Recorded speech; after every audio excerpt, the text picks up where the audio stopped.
Hello, and welcome back to the Lost Archives. My name's Owen, and we are playing Disco Elysium. Last we left off, we have helped the Ravers get into the church. We've been able to help out Egghead's search for new music. We've been able to hunt down some interesting information there. And we found a number of leads indicating that the data loss that took out most of the staff at Fortress Accident over in the doomed commercial area, the data loss seems to have something to do with the hole in space above this church here, right at the very top of the church. So, before we go any further, we're going to now help Sooner by getting Egghead on side. We did a little diversion to help Egghead out. Good morning! Yeah! Hardcore! So, I found this reel of tape. Maybe you can use it to hard up Ike's jam. And I'll give him the fixed Hawthorne tree tape. Yeah! Remix time! Tape goes here, into deck B. Ooh, he clicks a switch. The tape starts spinning. A hand on his ear, he listens to the audio through his headphones and shouts. Wow! Did you get this from Arno himself? Yes. A great excitement is bubbling to the surface within him. This is big. What do you mean? Listen, I'm just going to show it to you. Ready? Ready.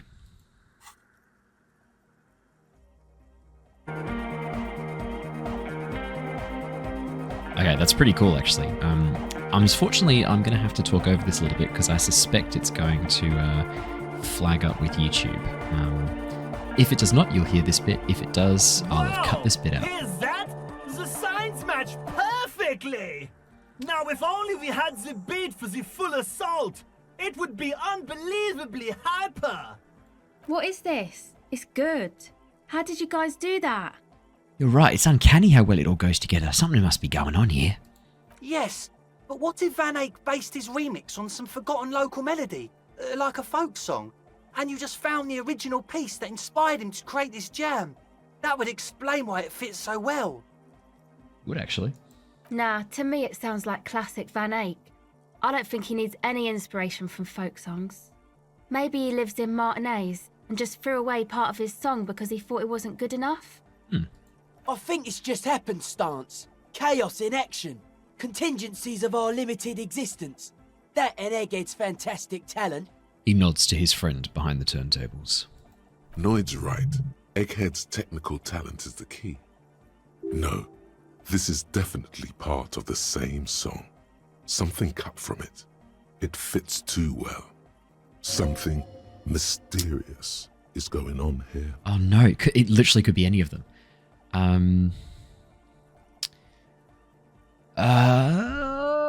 Who do I trust more? Interfacing logic or inland empire? Interfacing's a pretty trustworthy skill. Although interfacing's always going to see things from that perspective of like interacting with machines. I think I'm going to go with I wish I could say mysterious option. I agree with Noid. It's just luck, and Egghead's incredible. No, but it's not just luck. I think it's more than that. Andre's got it. Sounds like a local folk song remixed. Be how it may, if it fits, it fits! Thought games. Bring up the volume! Arno von Eyck. +1 interfacing. Ah. Okay, so this is actually a thought. Maybe Egghead is actually Arno von Eyck in disguise. Eyck? Egg? That's interesting. Well, look, as I said, we're going to leave this thought bubble empty for something truly incredible that comes along. I'm not sure this one is... I think this one's going to fill that void for us. What about the bass? Do you have any ideas for that? Andre looks back at you. Yeah, I remember. You said it needs more bass. Honestly, nothing springs to mind right now, but I'll see if I can come up with a solution down the lane. Yo, the warrior! The warrior of dance music! I guess I am. Don't be too hard on yourself if you don't figure it out. I think the jam's already pretty ultra. Oh, thanks, Andre. But it could be hyper hardcore! Alrighty, let's proceed with Sooner's task, now that we've helped Egg out a little bit. Egg, can you please route Sooner's signal through your speakers? To the mega! Yeah! I can route it through auxiliary! What kind of a cable does she use? 3.5 or 4.5? 3.5, no doubt about it. It's underground there. Oh, she uses 3.5. Yeah. The auxiliary lining is 4.5 millimeter. These two don't mix. Of course they don't. Oh no, we're going to be in this church forever. Don't worry, I have an adapter for it right here. He searches for the cable on the ground and picks it up, looking at the jack. Hang on, this is a 4.5. We're all good, people! With a grin, he sticks the plug into the auxiliary line in. You hear a satisfying click. Whoa, thank God. Adapters noticeably degrade the sound quality. Oh, Great! Someone got through to him. Okay, let's get it all set up. Oh, so Can we turn the music off, please? So Suna was wrong. She thought it was a 3.5, but actually it was a 4.5, so we're okay. Okay, fair enough. Egg, the music? Everybody! Everybody! Don't panic! I'm going to turn off the on for just a sec for a special scheduled event. The on will be back, but we're doing something else for one moment. Alright, go tell her that Egghead is ready to rave to her tunes, and then I'll turn off the music. Just before I do, Egg, how do you like it in the church? Yeah! Back on the case! No disgrace! Bring it down to party place! The first page of the second chapter! His voice echoes all around the grand hall. Actually, yeah, the acoustics of a church would be fucking amazing. Could it be? Maybe for him. You only have a chapter or two left in you. Last of the penultimate, more like. Why are there lungs on your belt buckle, Egg? Lungs are for love! L'amour, la compassion, la autodiscipline. Love! In a woman's lungs. Lonely as I am, I'm not afraid. This strange damaged feeling grows on, 'cause I've never loved someone like you before. Thanks, Egg. Are you a thought reader? No nation, but transnation. No war, but class war. So you're not a thought reader, you're a communist. He's not a communist. It's just something he likes to yell. He picked it up from a tape jockey at the Coliseum. She was a communist, though. Yeah! With a rebel yell! Does that mean you're a thought reader? Don't be a lunatic. Of course he isn't. Jermaine here just yells random things. Odds are, sooner or later one of them will come off as thought reading. Yeah, fair. Yeah! Reversion imperative! Fair enough. Unless you were thinking Revershow imperative right now. Anyway, I've had a similar thing happen with Egg's yelling. I know what you mean. I'm gonna lie, this is hilarious. But I was thinking Revershol imperative. That's fucked up, man. Lying like that. And a cop too. Damn it. Alright, tell me something else, Egghead. Yeah! Is your real name Jermaine? Dark Code Hardcore! Jermaine Egghead! Basically, yes it is. Alright, bye, Egg. I'm realizing that the more I hear Andre's voice, the more I'm starting to make Harry sound like Andre. I need to get Grinner's voice back in my head. What is it? Alright, I talked to Egghead and he plugged in the cable. You unmute your speakers. Okay, but think you can ask him to turn the volume down a bit? Just in case. Oh yeah, true. We're gonna hear some data overload coming through. Data that was that wiped out an entire mainframe. So yeah, maybe we probably should do that. Maximum! Shouts Egghead, a great smile still adorning his face. Larger than a red dwarf star. Maximum is the only way! I know it is, but could you please turn it down just this instance? Just this one time? Maximum is not the only way, okay? I love Suna. Pump it to the brick! Pump it to the hard master! There's no other way! Glue style! Glue style? Glue style? Okay, there literally is no other way. The mixing desk is glued to maximum.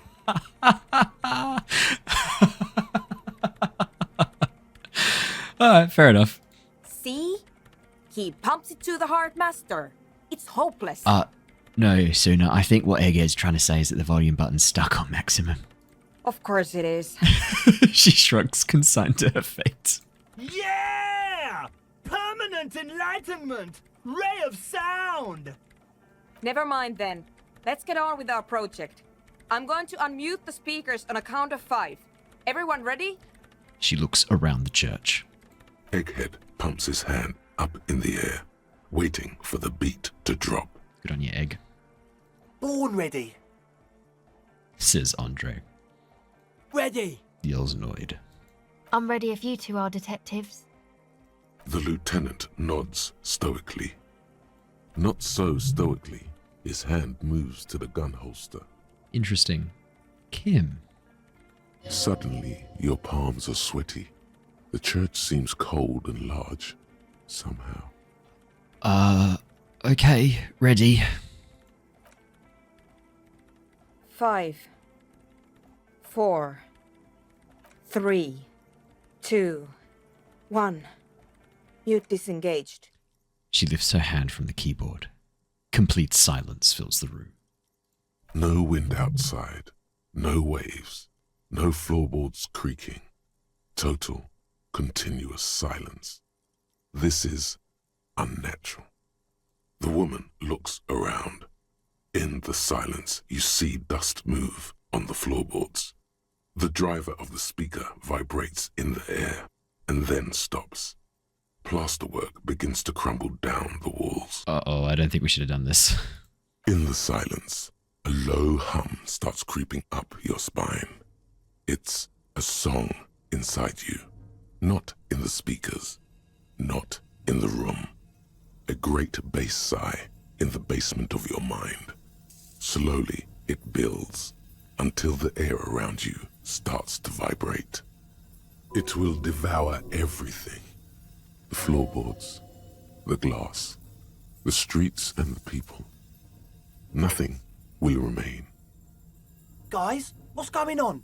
There's alarm in the man's voice as he steps back to scan the surroundings. A slight rattle like crystal clattering in the cupboard fills the air, joining the chorus. This fragile world is about to break. It's getting louder. Says Noid, his eyes riveted on the strange circle of water basins. In the basins, the water looks like it's boiling. Hosiana! Mother of Mega! You hear Egghead yell, then something else, but his voice is growing faint. In his mind, a tidal wave approaching from afar, swallowing entire coastlines on its way. Salvation. It was in me at first. The beauty and the beat! The future of dance! Planetary!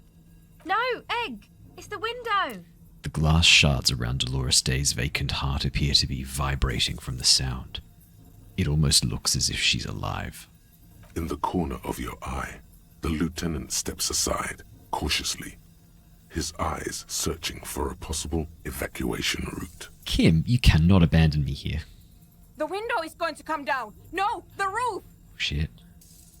She looks up. A screech fills the air. A scream of wood and nails. The pillars of the church twist and creak above and around you. Cracks appear on the stained glass window. Cracks run up the wooden pillars in the dark. Come down to us! Love! It's shaking the building's foundation. The floor twists. A great pulse arises in your flesh. That's it. I'm muting it. Oh, I want to dance with somebody. And I'll start tapping my foot. Oh! I want to feel the heat with somebody! Shit! It doesn't stop. Oh no. Acele, have you? The woman is furiously pressing down on her keyboard, but the sound doesn't stop. Yes, I've turned it off. She yells, holding the contact mic in her hand. Andre, pull the compressor! The place is gonna come down! Fuck! I can't shut it up. The signal's passed. It's not in here. It's... In the mixing desk now, building into a positive feedback loop. Oh shit. This is it. A great roar. The vault of the roof twists above you. Glass shatters somewhere near the door. It's coming down. Egghead, it's in the desk. And then it stops. Totally and utterly. As if there never was a sound. Only your ears still ring from the shock.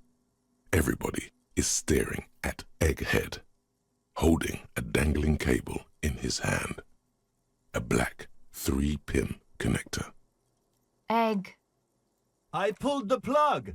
It was getting too hardcore. Good on you, Egg. You did good, Egg. Most of the place seems to be intact. Fucking hell. Programmer lady, tell me you were recording that. 4 years. 22 people. Millions of reals. All that time? This is what we were up against. Just erased it. Suliswolf isn't gonna believe this. Yeah, but did you record it though? It was dope. I think we can use it. Yes, Andre. I recorded it. Damn, I need to send some letters now. But what is it? Thank you all for doing this. Eggman, you too. And you, officer. I don't know what we've discovered, but I know what it sounds like now. That's the start. Kim, did you hear that? It was very hard not to. I think you're right. There is something going on here. And you need to be very careful with it. I promise, officer. We will not play it again. What was that, though? I've never heard anything like that. It was mathematical information from the anomaly, presented as a waveform. That's what it was technically. Theoretically, She shakes her head. I have no idea. I've never even heard of anything like this. Fair enough. A voice seems muffled in the silent church. It's your ears adjusting after the exposure. You're gonna write to Sulislo? Yes, our lead designer. And maybe some of the producers too. And some of the writers. If they're sober enough to open a transmission. They need to hear. That it wasn't her fault. Or theirs. They need to hear about this. Don't worry, I won't send the recording. Although I doubt they have the speakers to produce the frequency anyway. What happens now? Are you going to... Stay here. I'm going to stay here with these lunatics. Send letters, maybe meet Suliswolf. Also devise further measurements. I want you to know that's totally chill with us. I don't care, but thank you anyway. That's the best she can manage for Andre. It's quite a lot in truth. For her, at least. Now, I have a theory to come up with. Some kind of preliminary explanation to all this. Or the letter will sound like I've lost my mind. Yes, and we have to get back to stabilizing Martinez. Instead of demolishing it with loud bass noise of unknown origins. You have an explanation for all this. Somewhere deep in you, you know. The person you were knows. Oh, logic check. +1, heard of the doomed commercial area. +1, because we investigated the doomed commercial area. 2, because we've heard of Motorway South. And +2, because we're a cop of the apocalypse. Let's go. You don't have to. You already have. A long time ago. Wait, how? These thoughts formed in you somewhere. In a long-forgotten discussion. Behind a kitchen table. In the evening light. So we already know the answer. We've already thought of it before. Drinking coffee and smoking. With a friend. Oh my god. Sooner. It's the origin point of the pail. What? The swallow. It's how it starts. It's a baby pail. But Pale isn't here. We're thousands of kilometers from the edge. No, we're 20 meters from the very edge. She looks up into the darkness under the nave. Then back at you. The pail is only an effect. A transition between the world and... that. Then what is that? It's nothing. No, it's less than nothing. No. It's less than nothing. The final rest state for all reality. Imagine if all of this never was. Then the Pale is... Simply a gradient. But the gradient, it clearly hasn't started yet. We're here, and the Pale is not. One day when it's larger, it will be. I understand. A theory of the Pale where instead of an outer ocean, it metastasizes. Like a cancer or a mold. Erupting in points inside the world. This is cosmic horror And I love cosmic horror. This is one of those places. According to this, how long? Until it starts swallowing. It's already started. Starting with sound. And information, causing data losses in the East Insulindian front. Have you considered why it's formed in a church? Yeah, that's And weird. also when or how it might start growing, or if it has other effects in addition to sound and data? There were more churches. Kim said that this was one of 6 or 7 pine churches, I think. An intellectual hunger fills her now, casting fear aside. I also have a question, since we are piling them on. How do you know this? I'm not doubting you. I'm simply curious as to how a detective of the RCM... Knows how to think this. It didn't form in a church. The church formed around it. Getting goosebumps from this. Sooner, it didn't form in a church. The church formed around it. Of course! A pine wood sarcophagus, or a containment facility of some kind, built by the first settlers. Yeah, acting on an instinctual level or religious practices that we've forgotten. I have considered the same. The bad news So- is there were 7 pinewood churches built in the first decade of Revachol settlement. Oh god, how many of them still stand? Kim said this was the last one. Most of them were burnt down during the revolution, or repurposed before, during the suzerain. I'm not saying all of them have one in them, but Oh god. Some of them might. A black grain hanging in the air. Order failed businesses in the doomed commercial area. Order failure in Martinez. you think the presence of that puncture has somehow influenced the outcome of events here? Even say software development? Maybe. She already made up her mind when she heard it. Some kind of great and uncaring force had to play a part. It wasn't only them. Oh, interesting. Yeah, even the revolution was defeated here. I mean, a kind of entrepreneuric history. I told the producers we need to go and move to a normal office building with amenities. But no, the artists like the milieu, the writers like the history. I told them. I should let people still working in there know about this. They might be affected. You mean Plaisance and the dice maker? There was almost no one left when we packed up. No.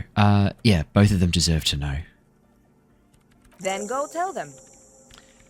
I think I've had this thought before, Kim. That's how I know this. An amateur anthropomedic police officer. I'd like to say I've heard stranger things, but I'm not sure. This is a hell of a guess, however. Well worded, I might add. Yes, it is very interesting. But I wouldn't say you know. This is a guess. One that's going to have to be proved by anthroponetic scientists. One day, all the world will be like that 2mm hole. She falls silent. The wind blows in through the hole in the stained glass window, cold and moist. Cleaning out the rooms. Interesting. Check out that thought in a minute. I'm going to leave that out. Hmm. But the rest? Some of this I can use to start to explain this to the rest of the team. Maybe I'll sound mad, but... I wonder if this thing can delete memories. I reckon that's what cleaning out the rooms is. We'll have a look at that in a second. Man, you will certainly sound mad. One more thing. Maybe a club for anodic music isn't the worst thing you can erect around this particular point in space. The club is the only thing keeping this place and the rest of reality together. That's an insane thing to say. Let's say it. I wouldn't go so far as to... Yeah! Once the light is on in the universe, it will never go out! Thank you, Egghead. Let's leave it at that, shall we? We have an anthropomedic detection to perform in this district. I do have one mystery that still needs solving. The radio ghost in the doomed commercial area's electronic doorbell. The creepy woman!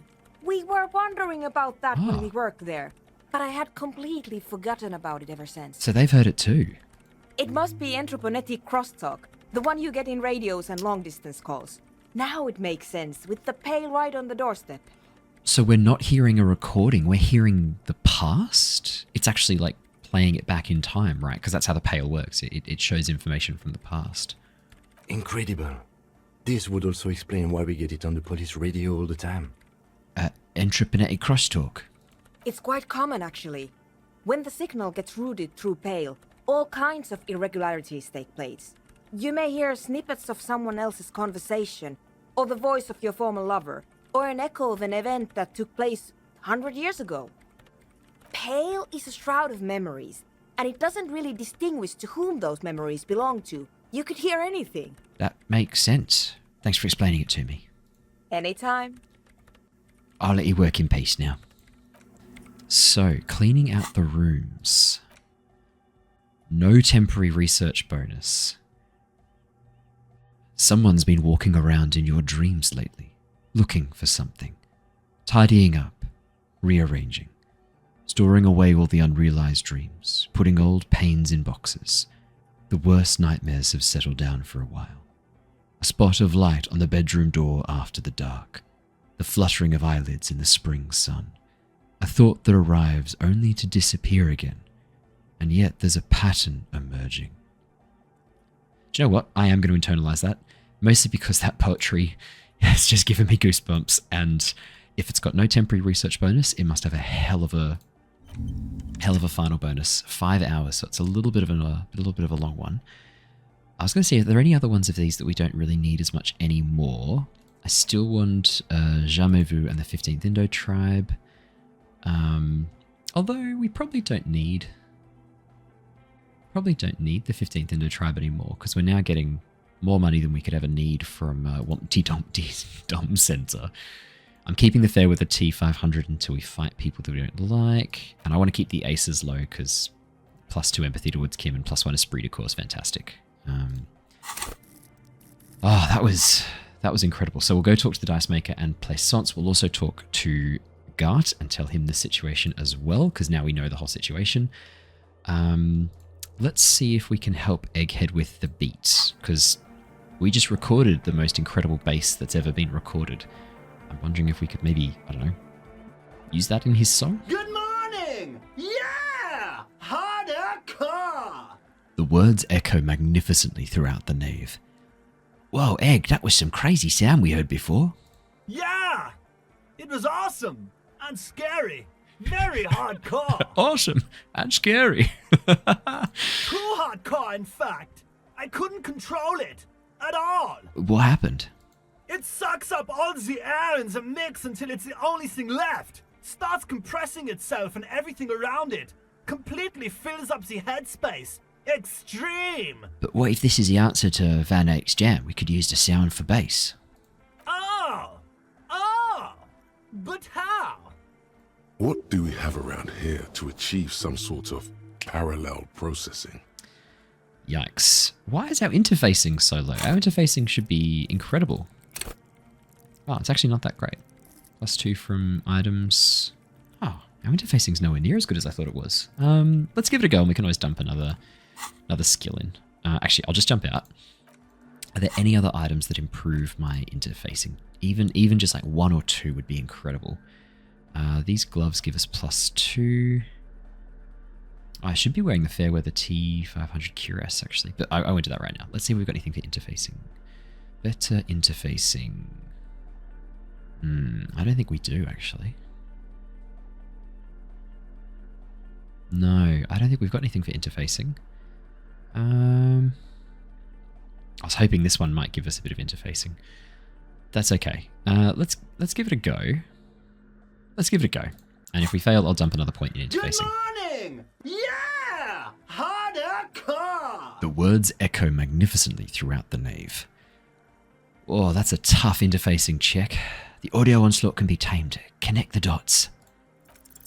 Sidechain the beat. What? Oh my god, we got it.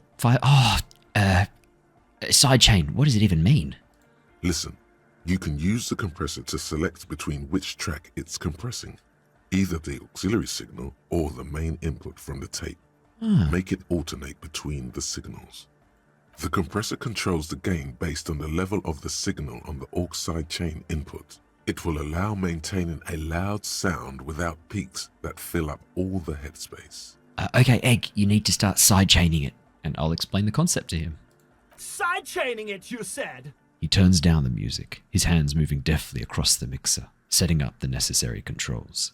Then he puts on his headphones and his eyes go wide, wider than they've ever gone on drugs. He starts jumping up and down with bliss, in total silence, still listening to his headphones. Hey, what did you do to Egghead Cop Man? Did you break him? Just wait and see. And I nodded him. Are you ready, pussy? Noid straightens his back, ready for the beat. I was born ready, Egg. Give him a thumbs up. And we've got the new version of the beat coming through. Oh, we've got the bass. Yeah. Ah, that's much better. And once again, I'm talking over this just in case it triggers any annoying little additives for the YouTube algorithm. I like the lights though. They're like upgrading the technology that they have in the church each time we improve the song. If you did want to hear the song, I do recommend checking out the full album of Disco Elysium by the band The Sea audio Power. assault is glorious. The speed freak dances on the stage, intensely waving his hand in the air. This is beauty! This is life! What in the world is going on? The way melody and bass flow together. It's unnatural. This one is for the Anodic generation. Introducing the ultimate sound! We have tamed the sound, made it our own. God damn it. This dance club idea might just work out. DeLorean Church! The place to be! Pump it! Pump it! I'm with you, Egg. This is it. This is a new era. The fabric of the world has been irrevocably altered. Huh. Who will be the innocence of hardcore anodic dance music? Alright, bye, Egg. Sweet, so that's... We've done it. We've improved the song. That's outstanding. That's so good. I wonder if... Let's see, let's have a chat to Andre now that we've got his nightclub up and running. Before we head out. Yeah, it's all set up, man. Can you already imagine 1,000 people in here? 10,000! He waves his hands in an unbelievably lame, non-hardcore manner. Ecstatic vibrations, totally transcendent. And I've finished setting up the new compressor too. He looks at the imposing black box in the corner that's churning out the sound. Now the only thing left to do is the name of the club. Will you do the honours, detective? I think I know what we need to call it. Let's ask all of them. Andre, what do you propose as the name? The name. Everything I managed to come up with sounds just wrong. Andre's overthinking it. Yes, you should do it, detective. It would be good for the signs. Oh, actually, we should talk to Noid. We might have improved our sign resonance with him. Noid's right. You've helped us so much. It's the right thing to do. Acele, what do you suggest as a name? How about something simple? Like the club? No. Too modern. And too ironic. We don't want ironic. We want real. Real and true and beautiful. Like a morning after the rave. Egghead, you must have a lot of ideas. He's just going to shout hardcore, isn't he? Yakukata! Yakukata! The place to be! That was the second option. Yeko Qatar, the zone of ecological catastrophe. That's too morbid, Egg. Got anything else? Hardcore! There it is. Hardcore to the mega! No, it has to be bigger than hardcore. Yes, it has to be even bigger than hardcore to the mega. It has to be bigger than the scene. Noid, give me your 2 cents on the issue. The amnesia. Oh, I don't mind that. Like the... I can't remember the name of the club, Amnesia. Amnesia! It's not amnesia, guys. Oh, okay, fair enough. Suna, do you have an opinion on this? May as well ask her. I don't. Oh, okay. Good. We have too many opinions anyway. Kim, how would you name the club? I wouldn't. I wouldn't build a club, and I wouldn't name it either. Kim, you're such a killjoy sometimes. I love you, though. An underground place with no name? Sounds like something the Crabman would say. We're not going with anything the Crabman would say. Why not? The Crabman has ideas, Acele. Ideas from another level of consciousness. I don't care. I don't like the Crabman, and I don't like his ideas. His ideas are spooky. Next, please. I think I've come up with a name. I've got a name. You have? Yeah, there it is. Well, what's the name? Option number 1, Disco Elysium. It's gotta be, right? Disco Elysium. Oh, or The Return. No Truce with the Furies, also a good title. Now we're going Disco Elysium. It's gotta be Disco Elysium. Disco Elysium. Like that DeLorean word for the world, you mean? Elysium. But Disco Elysium? Isn't it wacky? Disco's kind of gone, isn't it? Forgotten. That's the best bit. The past is the future, but the future is dead. No, it's beautiful. Beautiful and brave. Like we want it to be. And short.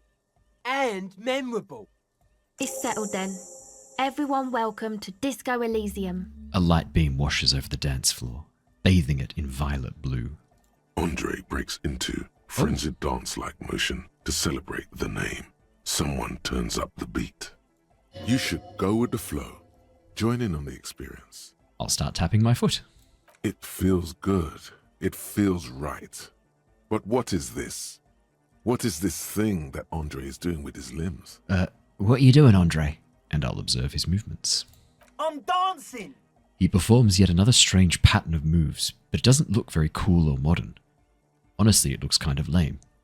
That soft core gyrating is supposed to be dancing? We should talk about it, Andre. We should talk about your so-called dancing. Yes, my man. He jumps up and down with glee, his moves punctuated by the stroboscopic flash of the club lights. Talk? What is there to talk about if you can express yourself with moves? We've got some stuff that can bump up our savoir-faire. Goodbye, officer. Savoir-faire. We need to bump our savoir-faire. There were definitely things that bumped up our savoir-faire. Trying to remember which ones they were, though. I swear we had stuff that made us more cool. No, apparently not. There you go, +1 to savoir-faire.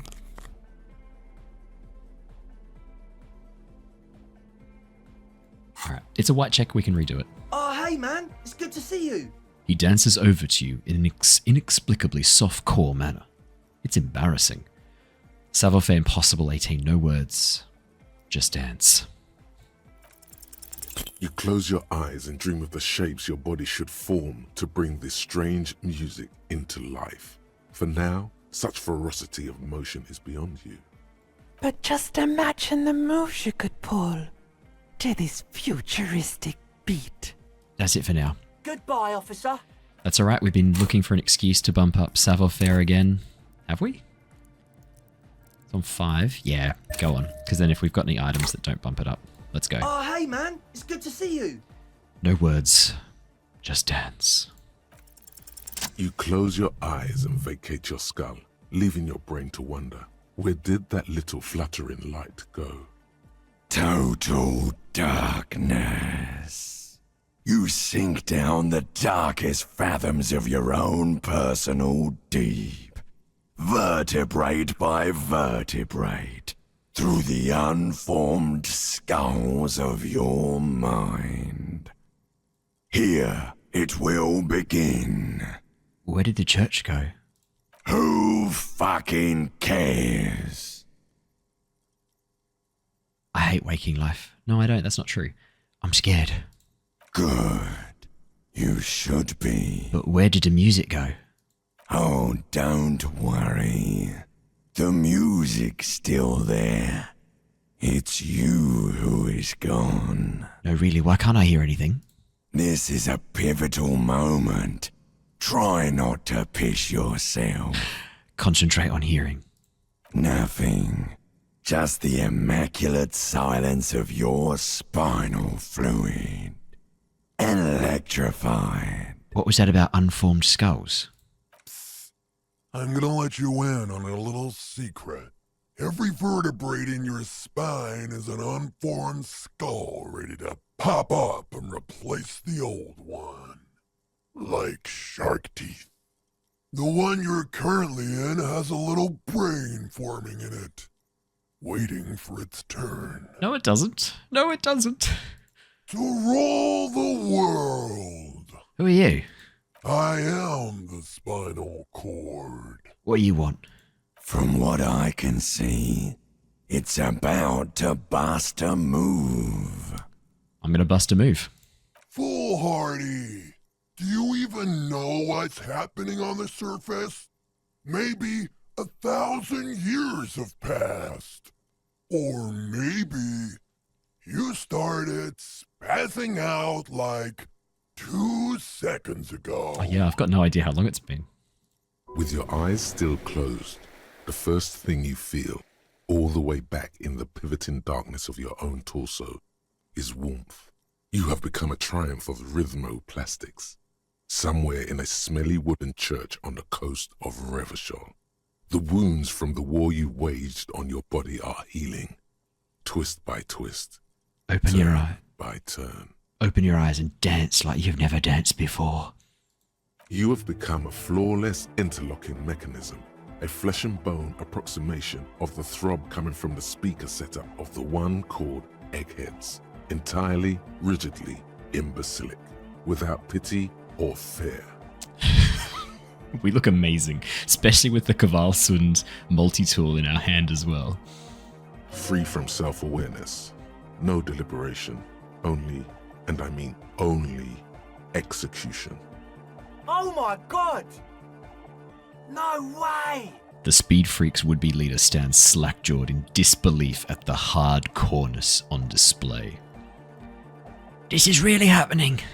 With his reel-to-reel mixer blasting the anthem of a future that will never come, the young man observes your moves for a second. And then blasts into the same hideous pattern. He's gonna dance with me. He throws a screwdriver and a bunch of drill chucks into the corner and explodes into dance. What he lacks in sharpness, he more than makes up for in violent enthusiasm. Turn to Acele. What are you doing? Oh no, turn to Acele. What are you doing? The young woman lifts her headphones up slightly and raises her chin, looking at you expectantly. Acele? Aren't you going to dance? Yeah, and Suna. No, recording. She turns to Suna, then back to you. She briskly shakes her head and puts her headphones back on. The lead programmer throws the other young woman a knowing glance before turning her attention back to her own work. She's still at her mainframe, pressing buttons, reading printouts, but she started nodding her head along to the music. Dance, pointed Andre. It's the law. The young man immediately bounces up and down, then assumes the same dance pattern, embellishing it with some sort of waving motion. The authority of the law is clearly unquestionable. Kim, get in here. Call for the lieutenant to join you. What's going on here? Delinquents. The lieutenant looks at you and the Speed Freaks grinding around in the church, a group of unhinged lunatics. This is clearly a Code 31 emergency. Code 31, Code 31. The lieutenant squeezes the bridge of his nose. I don't know what that means. The lights reflect off his glasses. He's obviously having trouble adjusting to this new reality. A Code 31 emergency? Really? Yes, officer in need of assistance. On the dance floor. The lieutenant crosses his arms with a bemused look. Come on, Kim. What's happening?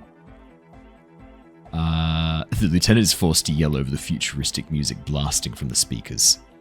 I have become Dance, the destroyer of worlds. Good for you. Rock on, then. Hey, I called you to dance. What? Okay. Authority. Oh my god, we outrank him. Let's go. I did say there was an emergency on the dance floor, did I not? The emergency? Not enough, Kim. Come on, hurry. Did that just cheer him up a bit? Could be. It feels like the lieutenant cracked a little smile there. That's it. Don't let the lieutenant leave without getting his hardcore on. We get a +4 to this.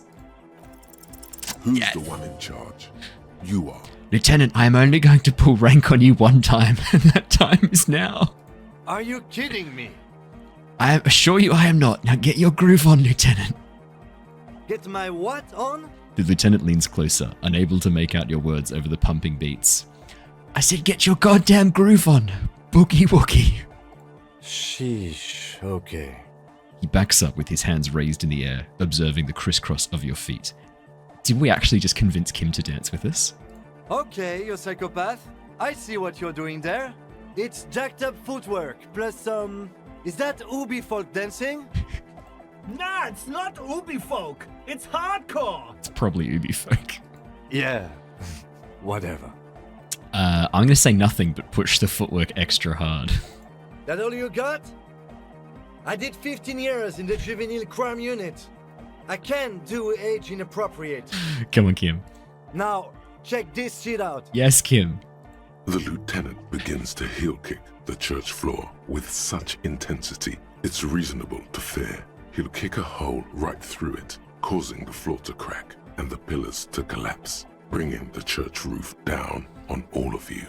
This is absolutely incredible. It doesn't look like he'd give a shit either. Is there anything more I can do? I want to break out the limit. I want to break the limit. The dynamic motion of your flailing body is bordering on the extreme. You're going off the charts. You feel as if turning on the hyperdrive would be a point of no return. Feels almost melancholy. Are you sure you have the entire posse along for this? Okay.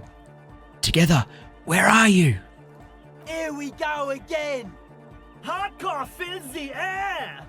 The sound above my hair. The what now? The lieutenant The suddenly sound above stops. your what? Above my hair, man. Okay, this is too imbecilic. Excuse me. No, Kim. Okay. Shivers. Okay. Turn on the hyperdrive. This is a red check. We've got one go at this.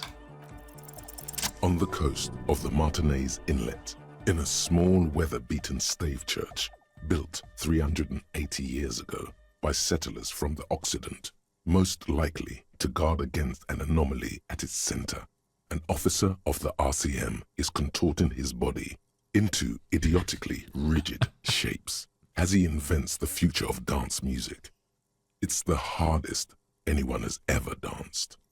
What is this strange feeling I keep having, this cold, even now? I am la Revacholière. It's the voice again. I am the city. What do you mean you are the city? I am a fragment of the world spirit, the genius Loki of Revachol. My heart is the wind corridor. The bottom of my air is red.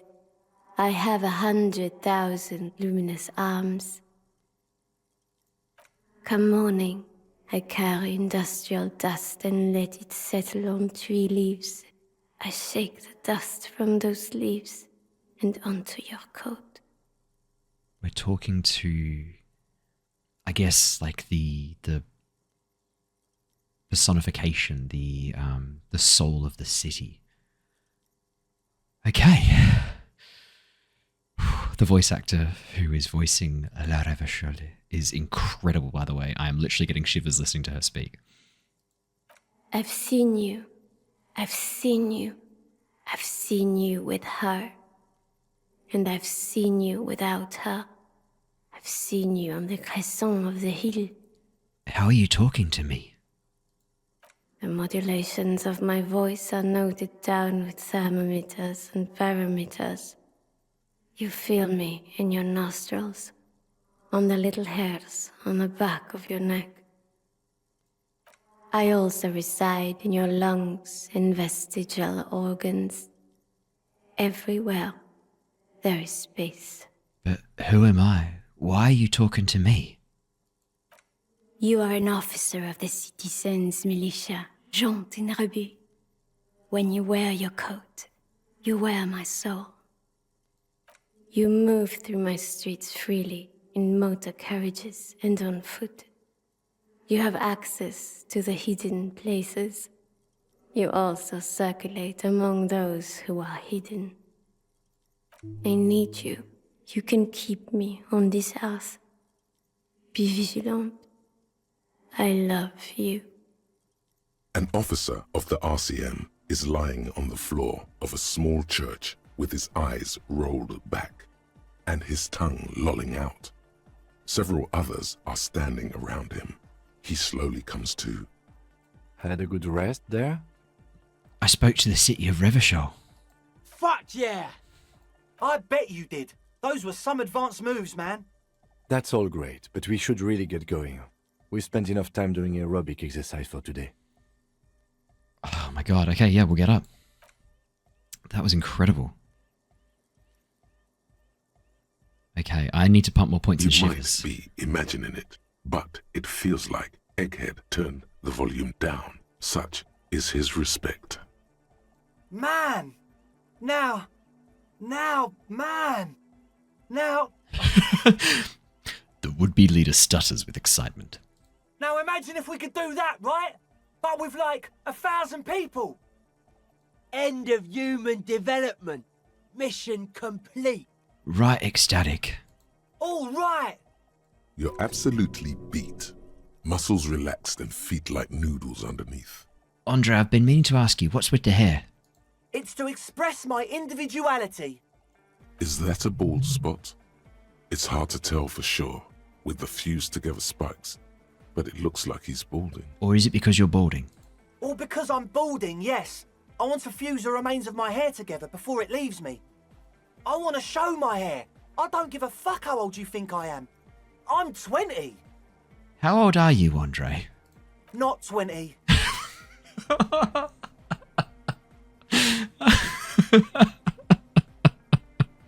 I don't know why that one really got me, but it did. Is it important for you to be an individual?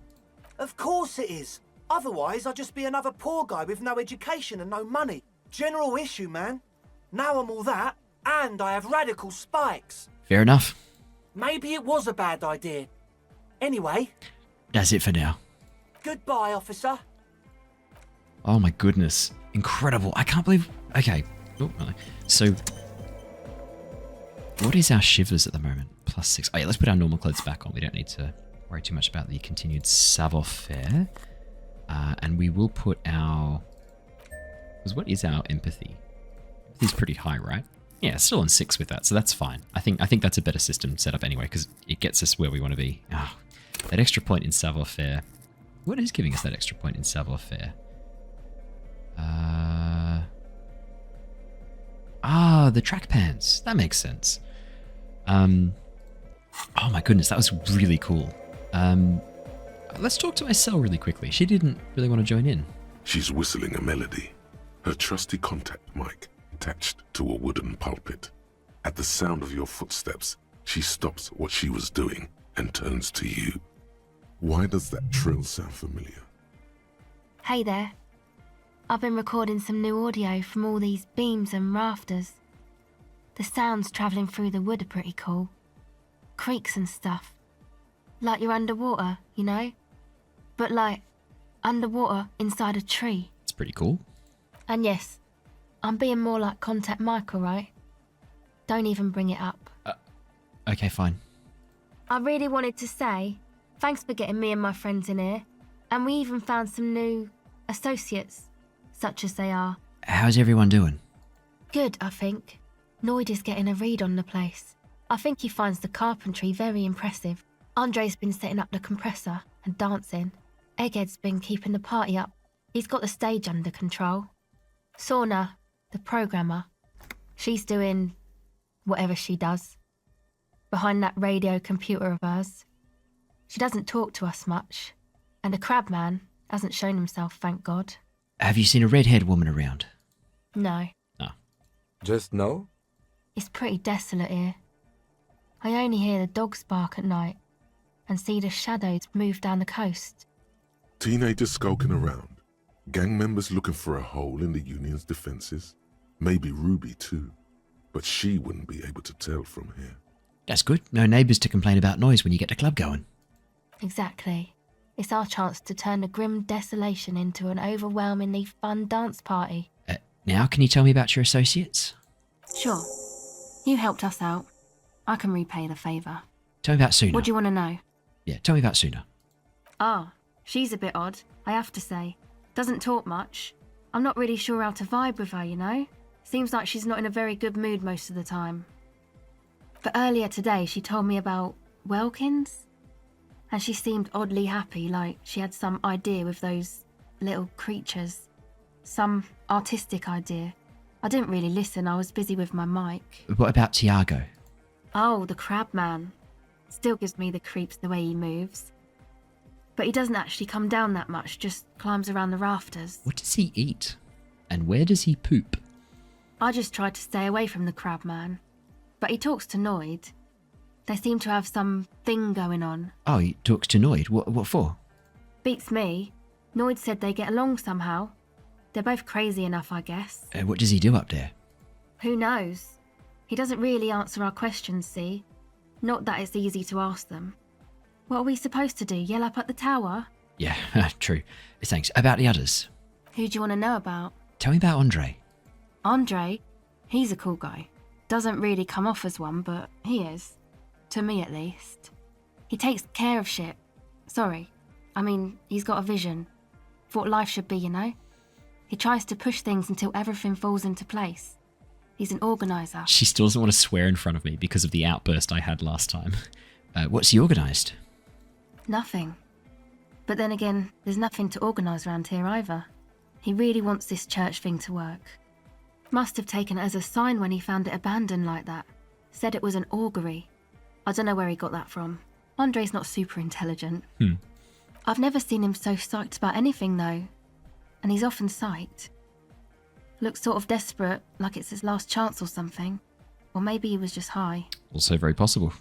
I mean, not that he does drugs, just high, you know? Relax, girl, we're police officer. No, I'm not going to say that. I'm not going to say that. On life? Yes. Anyway. Is Andre your boyfriend? Yes. Alright, tell me about the others. Who do you want to know about? Tell me about Noid. He's a four-burger, I guess, like the rest of us. Okay, maybe not Egg, I don't know about him, but Noid and the rest are from Forberg, making the pilgrimage up north to visit the Palaceum. He's real hardcore about the lifestyle. What does he do? What do you mean do? Like for a living? Yeah. He's a carpenter, trained and all. He's very good, he just doesn't have the mindset to work like that. In a shop somewhere. What kind of mindset's that? He abides by the hardcore, sir. You would have to ask him yourself. And you? Sir, I abide by the law. Yeah, I bet you do. A strange feeling. Every now and then, something feels off about the way she speaks. She doesn't change tone, but you feel as though there's more about her than she lets on. What's this pilgrimage you're talking about? It's just something poor Forberg kids do every spring. To pass the time, we walk the entire length of Boogie Street, up to Jamrock. Or as much as possible. Why wouldn't it be possible? I don't know, man. Have you been down Boogie Street? It's a little bewildering. Let's say I haven't been down Boogie Street. Okay. Then you should go and take a look, I guess. Boogie Street is cool. It's got a lot of immigrants and all kinds of different people. I might just do that if I make it there alive. Yeah. I hope you do. Tell me a bit more about the others. Who do you want to know about? Egghead, what's the deal with Egghead? What do you mean? Well, what does he think he's doing when he yells that stuff? Oh, that. He's the party boy. What's a party boy? I know that music doesn't really do vocals in the traditional sense. Vocals are thought of as rock. That's to say they're a bit backward. No offence if you like rock music though. Rock music's cool by me. Pachoo, pachoo, swish. Your credentials as the resident future man of Revachol are being questioned. You don't have to show her you're hip with the times, Gramps. You don't have to tell me rock is backward. I am the future man. I abandoned rock in the 30s. Stupid rock. Okay. Anyway, even if you don't have vocals, you still need someone to say something every now and then, right? To urge things on. That's where the party boy comes in.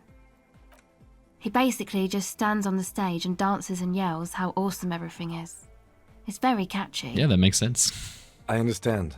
People are usually afraid to do things if others aren't already doing them.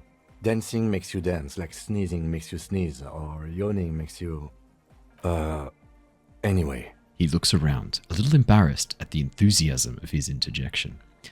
We actually saw that in practice, didn't we? Yes, I suppose we did. Tore that shit up. Tore it to pieces. Yes. Yes, Kim. Tell me more about Egg. What do you want to know? Where's he from? How long has he been with you guys? Actually, we don't know where he's from, or who he is, really. One time we were out partying somewhere in backwater Forburg. Or maybe even Coal City. I can't remember. Maybe it was Coal City. The worst of the banlieues. A wretched heap of closed-down mines, even west of Jamrock, on the dusty slope of Montmartin, the remotest possible area of Revachol. No one even wants to exploit those people anymore. Yikes. Egg was yelling along to some jam someone was spinning, all night long. Just kept yelling until he didn't have a shred of voice left. When the sun came up over the mines. There were mines? Yeah, it was in Coal City. She nods. Egg came with us. He made this wheezing puppy dog sound all the way back. Couldn't even speak. It was definitely Coal City, because it took us 2 days to walk back to the fort. He just wheezed the whole way. We never really asked why he came with us, or who he was. I think his name is Jermaine. People are sweet. You can see it must have been a great night. The memory causes her to go silent for a moment or two. You wish you'd been there. Tell me about the others. Who do you want to know about? You. Tell me about yourself. Me? Again? Yeah, I forgot. Tell me about yourself. I told you, I'm a silver bird. There's that phrase again. It really reminds you of something. What does that mean? It means I don't answer questions about myself. But there's more to you than you let on. What am I not seeing? All right. She picks up the tape recorder and looks you in the eye. There is. But I'm a police officer. You have to answer me. Is there a law that would stop me from lying, though? No. That would depend on the circumstances. Fair enough. Thank you. Thank you. Some other questions? Sure. Oh, catch the silver bird. Let's jump out. We've got some stuff that improves reaction speed, I think. What is our reaction speed? We've got no pluses to it just yet. Pretty sure I saw one of these improves our reaction speed. Yeah, none of these. Okay, that's right. Let's talk to her. Hard cop.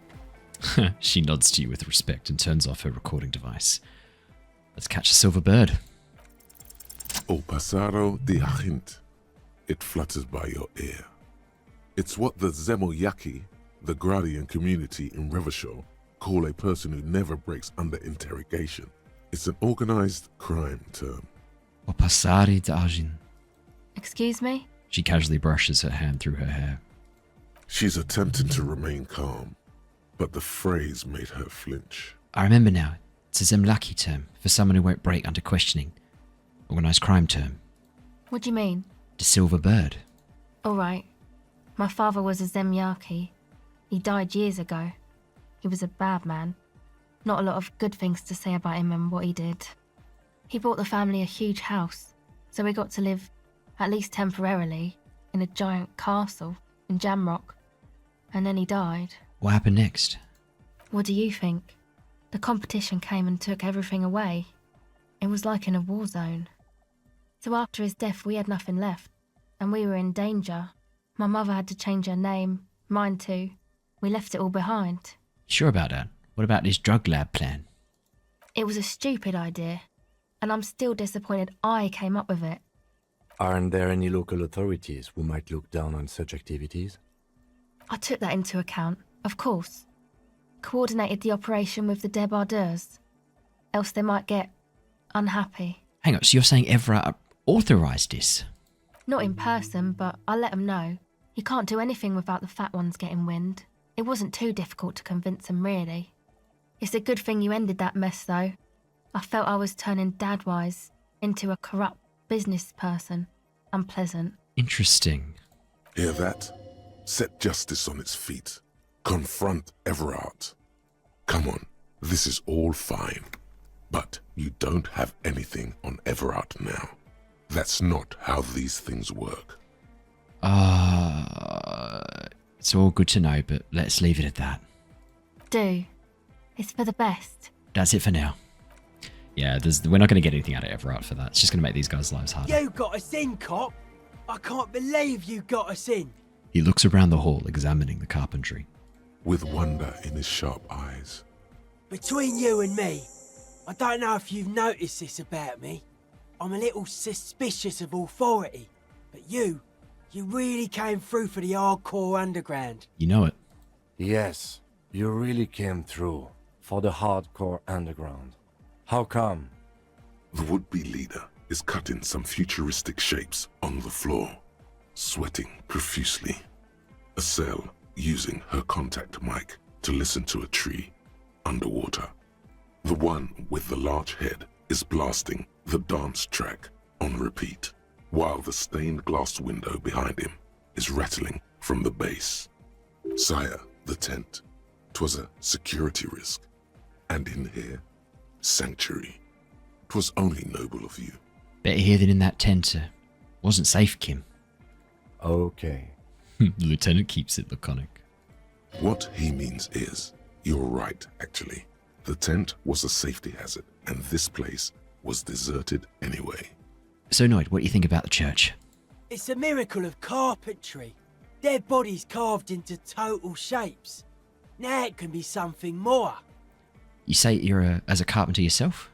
I don't say much anything as a carpenter anymore. They tried to make me into a reckoner and a leveller. Made me a bit manic, you know. I regret the time I dedicated to that profession and that worker collective. I say things more as a member of the hardcore side dance community these days. Understood. The material knowledge is mega though. Guild shit. Teaches independence. How old do you think this church is? What, over 300 years? That's right. The first settlers built it, plus 6 more like it, on the coast here. Was one of the first things they did.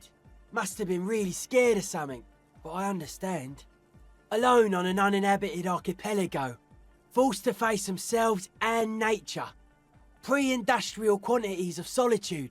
The sea, perhaps something more fundamental. Like a brand new origin point of the Pale. He means something paranatural. He must... I would want to build a safe place for myself and my own as well. His voice echoes in the wooden cavern of the church. Something more fundamental, you mean a sound anomaly? Maybe. Maybe they were unable to face the nature of the world, perishing. What style's this church built in, Noid?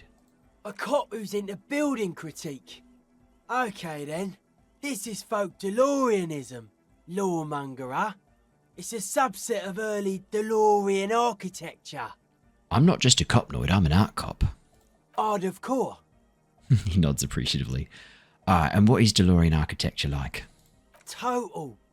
Everything between an ancient concrete cathedral and a glass cube is DeLoreanism. This is just an homespun version of it. Folksy stuff. Early mass production. They made thousands like this. Does that help you out? What would a DeLorean building look like? Like that woman there. Vertical, thin, white. A false image of grandeur. The source of the system is up there. You're at the bottom. They really dug that power vertical. Like to show off large and intricate structures. Arches, spires. Put you down with them. They were really into painting everything white too. Virginal shit, you know. Marriage shit. Virtue and tyranny. Marriage is shit, yeah. Right. He takes a bolt from the toolbox and spits on it before shining it. Noid, the church isn't painted white as far as I can tell. Stands to reason it used to be white on the outside, before the sea wind took all the paint off. That checks out, actually. Year after year, flake after flake, whitewashed clean, then covered in green moss. Slowly peeled by the wind, your skin crawls from the sensation as you look around. What do you mean before when you said that it was like dead bodies? Dead bodies of perennial plants. Sigma functions have left this place. It's a good thing we came along. The spiritual collapse has been total. Spiritual collapse? I saw some piglets suckling their dead mother. Have you heard this one, cop man? After a short while, they shuddered and went away. They had sensed that she could no longer see them and that she wasn't like them anymore. What they loved in their mother weren't her body, but whatever it was that made her body live. End of quote. This is an high-quality carcass. The power of anodic beats and hard bass is needed to reanimate it. First, where's that quote from? A Sarais man who lived a long time ago, an ancient hardcore brother. What you're saying is religion has stopped being hardcore? It never was. Oh. A 3,000-year-old regime of history, built by hundreds of generations of self-appointed intellectuals. It's false to the core. The way he says it, the false in false core, is invested with 20 kilotons of disgust. I even agreed with you about the Ecclesiastes being okay with this. But were you wrong? The founding party is okay with everything. Look around. They don't have enough love for the human crew to oppose anything anymore. We're on our own. That's still a lie. Reassert yourself. Authority. That wouldn't be cool. I want to be cool. Mewling wimp. Pathetic. And you propose dance music will supplant this system? Anodic dance music. Regular dance music wasn't hard enough. And yes, I do. How do you like the glasswork? I don't. Fuck her giving me the evil eye. I'm getting some real negative vibrations from her too. No wonder. We have to get rid of it. Dismantle it. Can't dance with a giant mass murderer looking at ya. Not a good look for the club. Mellow, man, mellow. No one's a mass murderer. This is a house of love. Mass murder on the floor. I do feel like there's something terrifying about her. There is. She is a party repellent and must be taken down before we can begin partying in here. Oh, I don't want to destroy the window. I'm going to say nothing. I'll just stare grimly into the distance. The speed freak looks the same way. It is dark there in the back of the church. For a moment, the music echoes strangely. Isn't she supposed to be an embodiment of the world spirit? She's not though, because we spoke to her La Reva show. Our Shivers let us talk to the world spirit. The world spirit does not have a body. It has organs. Hardcore is an organ of the world spirit. He raises his left hand. This Arno van Eyck track is an organ. The carpentry and glass cutting that built this house are also organs. She's a thief, if you ask me. An organ thief. All innocences are. Would you say she was, human? I like this question, Cop Man. She did not live the life of a human. She lived like someone who's playing a game. The life of an operator. That's not the life that humans live. She was adored. Humans aren't. I don't know about you, but they hate me. And they do not think I'm innocent or some shit like that. Yeah, they hate this too. And I'll point at myself. Well, they loved her. They put all their love in her and forgot all about the rest of us. The young man lets go of the suspenders and they hit his chest with a slap. Yeah, I'm done talking about her. I don't want to think about her anymore. What a strange choice of words. Hmm. Caustic. Overflowing with negativity. That can't be healthy. What's happening here? Why do you keep coming back to this window? I don't know. Well, you shouldn't. You shouldn't come back to this anymore.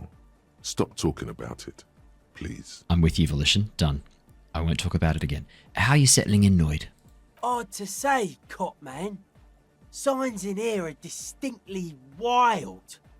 Gonna take a while before everything's properly synced. I did get to talk to the crab man, though. Oh, you mean Tiago? Anyway, he's been giving me kind of a psychic rundown of this place. Oh, that's nice of him. Dude's seen some crazy shit, but he's actually a lot like us. You mean his mother's love stuff ain't too spooky for you? Have you been listening to what Egg's been saying? Love is hardcore, man. And the mother's love is the hardest core of all. The man picks up on stuff. And he knows a lot about the church. I got a lot to learn from him. Fair enough. Good thing you didn't squash him. What did Tiago tell you about the church? The crabman's been lurking here for a while. He's experienced things. Things that give off bad signs. As far as we can tell, the Ubies built this place about 320 years ago as a sarcophagus. But what's it for? Encasement. confinement, of something they were afraid of. Something new and unheard of on the Acele. I think that's what the crabman is experiencing when he climbs around upstairs. The swallow. Like, this is some old world shit the Ubies had heard about. I thought the best way to deal with it was to build a church surrounding it to contain it. I don't get it. Contain what exactly? I don't know. And it's not something they properly understood either, what it does. But it's what this Sona person is looking for and trying to measure. It'll be fruitless though. She won't be able to measure it. People like that always want to measure everything. All those things they really can't. The wood creaks as a gale blows by, outside. Dust particles fall through the darkness, settling down on the age-bleached floorboards. The structure does not feel particularly durable. Noid, this building seems less than structurally sound. No, it's pretty fucking unsound if you ask me. They should have built a club for anodic music around it instead. Anodic music will definitely contain whatever we're dealing with. And if it can't, well... What makes you think Sona's going to fail? Seems to be the trend around here, doesn't it? You can't measure shit like this. It's not like... substance. I found a Doom commercial area in Martinez proper. Maybe it's the same thing the Ubies were trying to contain. Like a concentric ring spreading out. The struggling villages. And that is what caused the communards to fail in defending the beachhead. Yeah, a lot of failure has gone down around here. You think there's any merit to that theory though? I don't know. Maybe, maybe not. It's not a thing we can answer, cop man. Even I have limits. I'm a limited sigh person. Well, if it's without substance, I guess there's nothing to worry about. Maybe you can figure things out, cop man. I think we got on a good level here. The signs are syncing up well. Why are you so suspicious about everything, Noid? Suspicious people are esoteric people. We don't go around spilling everything to Johnny Law. They don't call me Noid for nothing. Paranoid. It took us setting out for this whole enterprise to get our signs synced. Why are you called Noid anyway? It's short for paranoid. May I ask why? What good is being suspicious? No. What are you suspicious of? It'd be easier to list stuff I'm not suspicious of. I'm not suspicious of sound and colour. Mechanics and chemistry also have a trueness about them. Most anything else deceives. Wants to steal your life away. This is a good, dangerous line of questioning. You should prod him on. And what are the most suspicious things, Noid? I don't have a top 10 list of things I'm most suspicious of, but if I had one, the left-right complex would be number 1. Number 2 would be their sole accomplishment, the pig-wheat paradigm. Something is off here. You feel like it should be the other way around. Don't you mean the left-right paradigm in a pig-wheat complex? No. Politics is an inert complex of daily corruption and inane think pieces. The real paradigm is economic, and it concerns pig and wheat. This is where the innovation happens. It's only a theory, but I suspect they're breeding a pig-wheat hybrid. Probably in Grad. They're not. Tell me more about the left-right businesses. I prefer not to. Both ask the wrong questions. Any spark of light from either one is accidental. Their combined movement's only concern is producing enough pig and wheat for everyone. The end goal of humanity. The original mistake was assuming that words have more being than bodies. That's what led us astray. Far from our true lives, but we may yet find a way back. Whatever this true life is, you feel it's the real centerpiece of this mythology. And what's suspicious about the production of pork and wheat? It's our only shit. We should make better use of not being animals or cereal grain ourselves. What's bad about cereal grain? Having enough food could be a precursor for greater things. Yes, having food is means to an end. But the left never talks about the end, only the means. Caps are likewise suckers, constantly sleepless in worry. Well, that was certainly stimulating. I want to ask you about something else. His eyes flicker. You mentioned true life. What would that be like? A life is true if it's free from fear, an internal division among oneself. And others, mankind has seeds of greatness in it. A germinal will come, a return to trueness. It will be hardcore. The return again. How would you go about returning to this true life? Beats and bright lights to shatter falsehoods. Nerve impulses for the collective body. We are very much alike in basic structure. An hard enough beat would awaken everyone to a truer calling. In unity. Just like that. The speed freak is right in your face. His eyes burning. His comrades look on worriedly. The young man is dead serious about this. Rejection of the right-left axis. Emphasis on unity. Appreciation of some primordial mode of being. What does that remind you of? Sort of like fascism then. Nationalism, militarism, racism, and emphasis on a leader character are totally absent in hardcore. Fair enough, just making an observation. He picks up a wrench and scratches his head with it, unaroused by fascism. So you're advocating a noise-based society? Many non-Occidental cultures share a beat at their art. Thus, they are closer to true, hardcore life. There's just never been enough of them, and they had to rely on some extremely basic percussion. You keep mentioning hardcore. What does that mean to you? Utmost dedication. Thoughts from the spinal cord. It's a potent superlative as well. The term also signifies certain varieties of pornography that depict penetration, just so you know. Thanks, Encyclopedia. Egghead usually has a better concept of the hardcore. He just really likes saying hardcore. Hardcore! His friend shouts from behind his mixed table, with a smile surpassing your own in wideness, a total moon face, and eyes full of naive wonderment. Term hardcore also denotes a strain of pornography that depicts penetration. Did you know that? That's a pretty hardcore coincidence, don't you think? Yeah! Alright, let's change the subject. Oh yeah, sure thing. Internalize the hardcore aesthetic. What's up with the clothes? They're hardcore. Alright then. It's just a style, you know. Alright, let's try and internalize the hardcore. Dedicated, hyperactive, unified. You will have to add something of your own to understand this list of loosely formed qualities called hardcore. You need your own entry. Make it.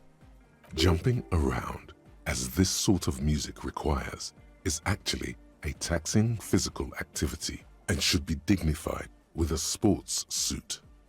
Ah, okay. I'm thinking of wearing sports apparel as my hardcore get up to maximize the mobility of limbs. You might as well make it complete with a whistle then.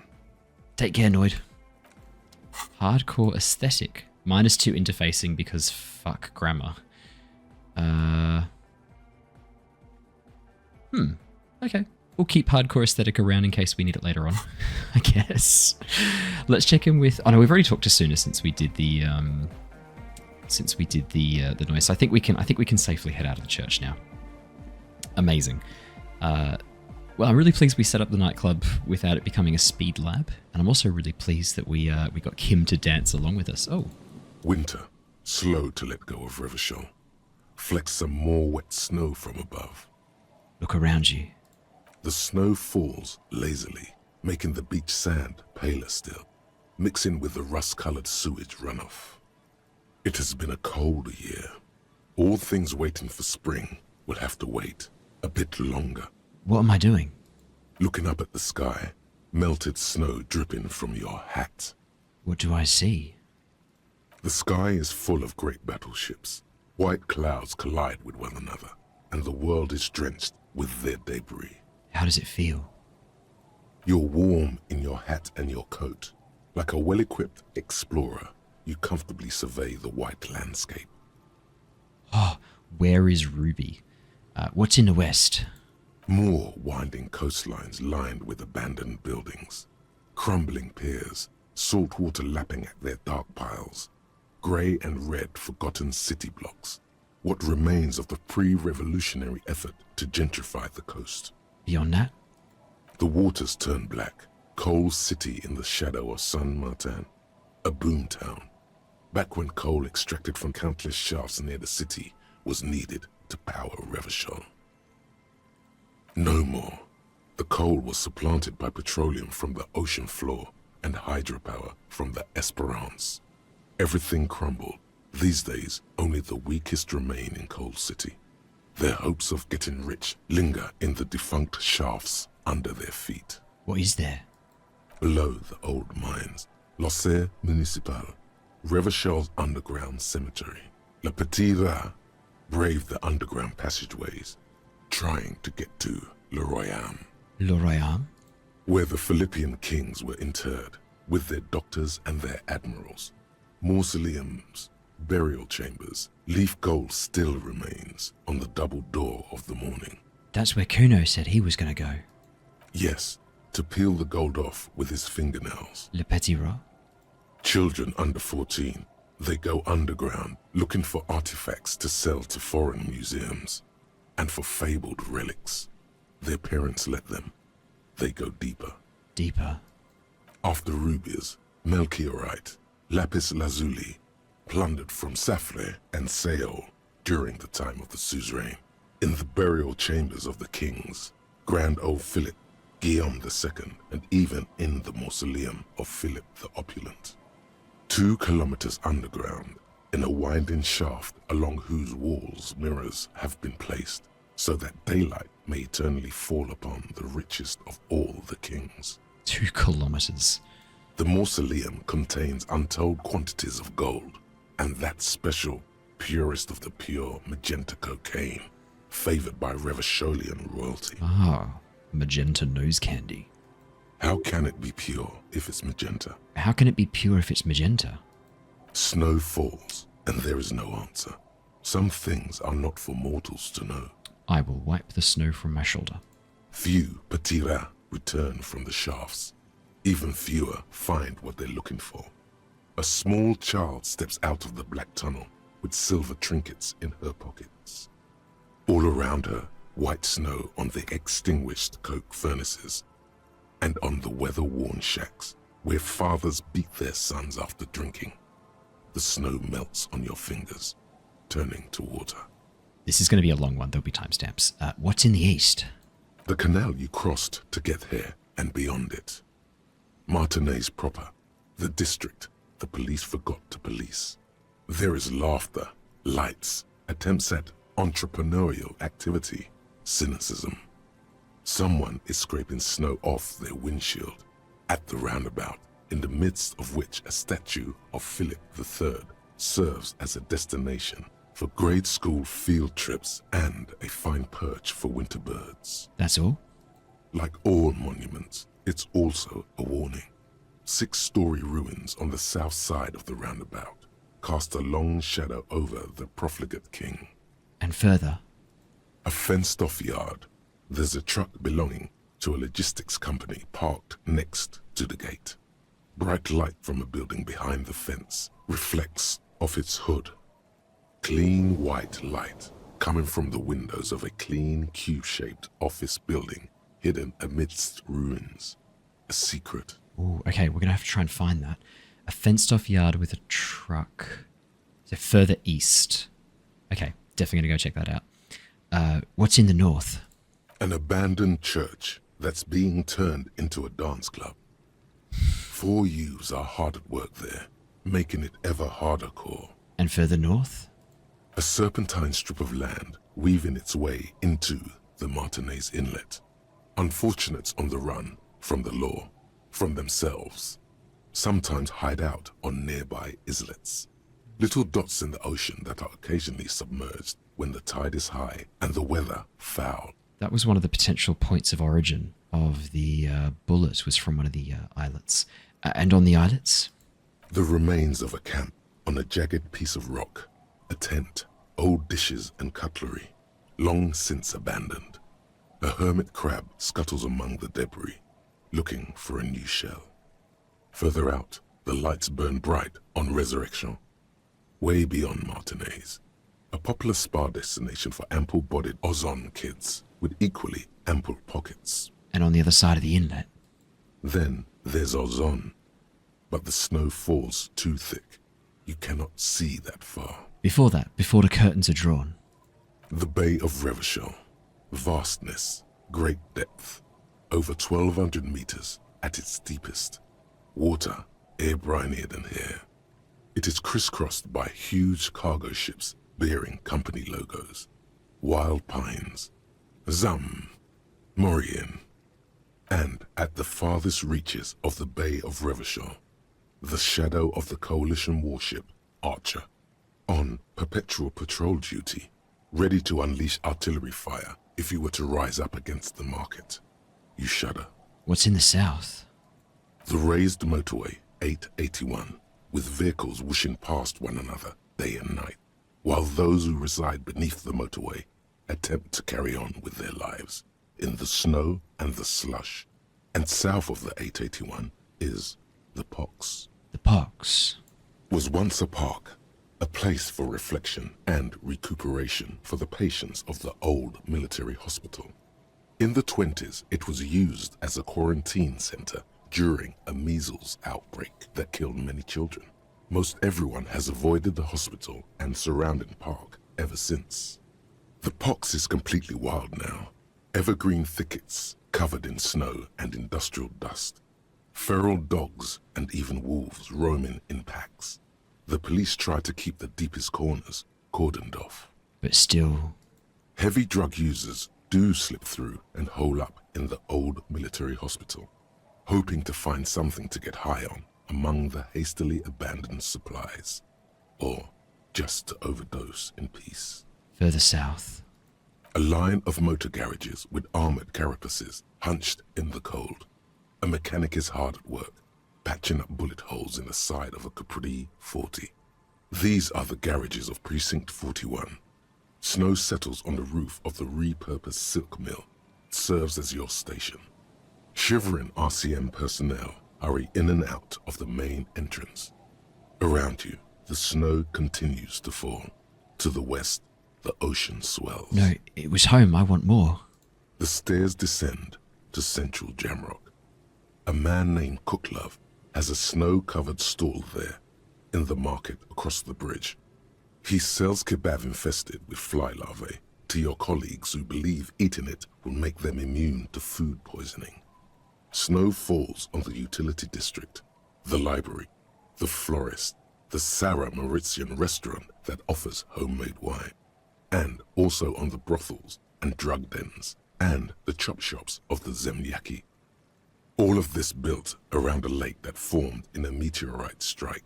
At the center of this lake, there is a little ship. There are lights at the bottom of its hull.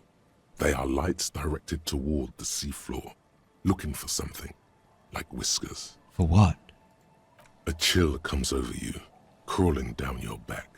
The sand under your feet is wet. Somewhere in the south, tarpaulin flap in the wind. Where is Ruby? Near, snow falls into dark water. She prays, though she doesn't believe.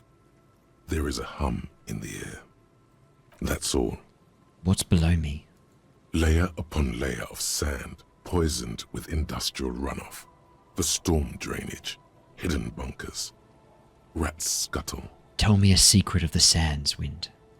Someone stuffed a big old polar anorak into a concrete pipe under the boardwalk. It would keep you warm. You would probably never happen across it. But who knows? We're going for it right now. Stomp your feet for warmth, brushing off the snow. We should keep moving. Who knows when the snow will let up. Oh my god, Shivers is incredible. I'm really sad we took so long to get our Shivers skill leveled up. I feel like it's giving us so much information.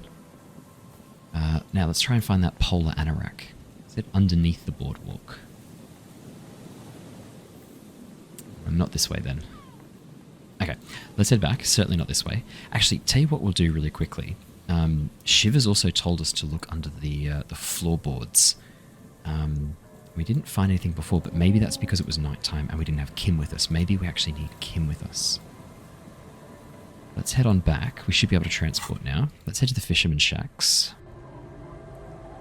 Just quickly jump inside, and we'll see if we can find...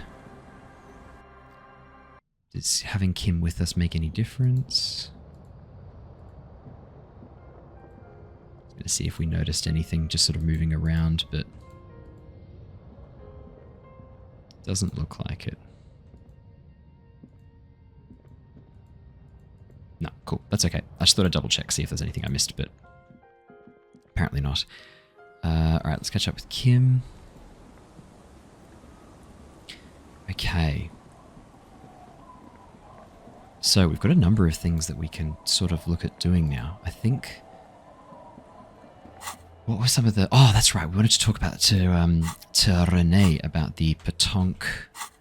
the petanque player about the Maybell flowers. Okay, let's head back and talk to Renee really quickly. See what he knows, hey?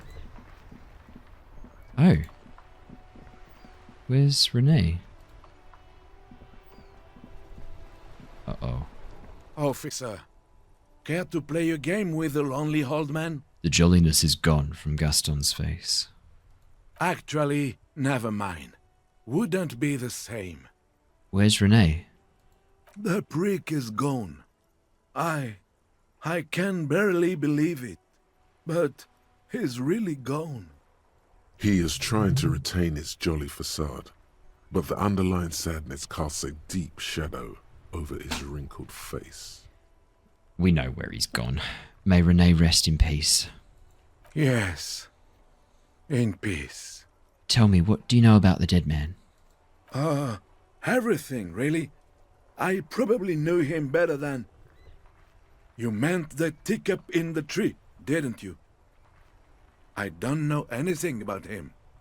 Teacup? Oh, because of the ceramic armor. Clever. Bye for now. Oh, we can never ask Renee about the, about the Maybells. Damn. That is really annoying. Oh, we were supposed to ask about Ruby in the village. Oh, let's check with Alice really quickly on the precinct, radio. Inside, you see a set of steering levers, a radio microphone, a pull-out toolbox, and the soft glow of the fuel preheater gauge. We'll pick up the radio. This is Precinct 57. How may I assist you? Did you find out any more about the owner of the armor boots? Yes. It took some convincing, but I got the mercenary's name and a few biographical details. Are you ready? Yes. The lieutenant leans in to listen, Shoot. notebook in hand. Shoot. That suit of armor was issued to an Oranese citizen named Ellis Cortenaer. That's E-L-L-I-S K-O-R-T-E-N-A-I-R. Exact date of birth, unknown. He was signed into the Lelystad County Neonatal Care Unit on 28th of February, 09. Neonatal care unit? He was found as a newborn in a leaf compactor near an abandoned farm. He spent 4 months in the neonatal unit, survived apparently, and was assigned to a foster family at 2. According to Clausia, Lele said his real name wasn't really his. Perhaps that's because he was fostered. This is what the ICP knows about him. He was raised by foster parents, entered the Eastbrand Military Academy in Vredefort at 17, then served in the Oranese forces till he was honorably discharged in 41, just a year before the Seminese conflict. Then the armor followed him to Seminine, or at least I assume it did. And that's it. There are no records of his employment in Crenel, or any of its other incarnations, or him even entering Revachol. Sorry, wait, he was found in a leaf compactor? It's a garden tool used to press leaves into these cubes. It's a detail the hospital had, the only detail in these files. So I thought it would be good for you to know. That's messed up. It is. Thank you, Alice. Any information on his foster parents? None, officer. So Sorry. all we have to connect him to Crenel is the armor. Even that is a small miracle. These organizations usually double-check their inventory. Thank you, Alice. Great work. No problem, Lieutenant. She sounds pleased. A compliment from Lieutenant Kitsuragi. Not bad. Well, we have his name and service record now. A name. This is very good. Ellis Cortenard. This means something to him. To know that name. Like naming a case. It's important. Sometimes police work is about human dignity. About giving back names to anonymous victims. I'm glad the inquiry was helpful to your investigation, officer. Did you have any other questions? I guess we could try and talk to Sylvie again, just in case. Just a second, officer. Sylvie? Yes, hello? Hey, Sylvie, it's the police again. Oh, great. What else do you need, detective? No, that's fine. You hear the call breaking up on... Anything else I can help you with, officer? No, all good. 10-4, over and out. 57th, over and out.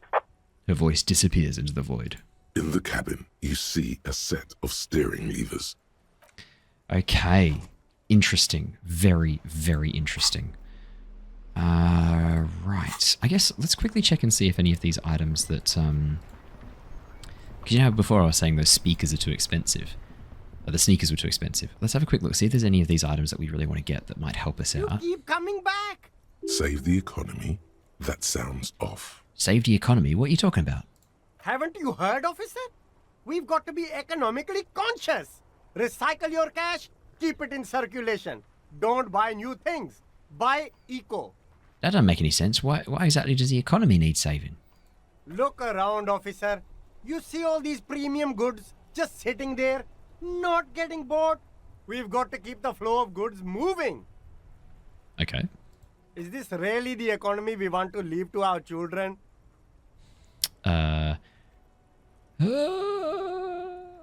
You're right, we've got to save Mother Economy. That's the spirit. We've all got to do our part. Your part is to open the box and buy some clothes. +1 composure, -1 shivers. Not that interested in that. I'll check the sunglasses again. The shine on these sunglasses lasts a lifetime, officer. 100%. And let's check the sneakers. Did we want the sneakers? I think they were good, weren't they? The speakers below are banged up and worthless. Whoa. The sneakers triumph over them. They're the star of the show here. I do want them, and we've got the money. Super cool. Now the premium lifestyle is yours, officer. The sneakers seem to vibrate in your hands with an almost mystical energy. I'll take the speakers too. The junk is yours, officer. Happy listening. Try not to hurt your ears with that Samaran garbage. Okay, let's put our new shoes on. So what does that take our encyclopedia to? It takes it down a level. I will bump it up a level because we have loads and loads of points. We can bump our rhetoric up. Might be worth bumping up our empathy to 6, suggestion to 6. And I'll leave it at that. We don't use rhetoric that much. We'll try and sort of keep these up to 6. Yeah, I think that's pretty good. Cool. Awesome. Well, I'm pleased we checked that really quickly. Any other small tasks before we go looking for... oh yeah, got to go talk to the cryptozoologist, and we'll talk to Gart too and tell him about the whirling in rags situation, and then we'll go and talk to Plaisance. I'm just using this opportunity because it's only 3 o'clock. I figured we'd use this chance to really quickly tick off some of the tasks that we needed to get through really quickly.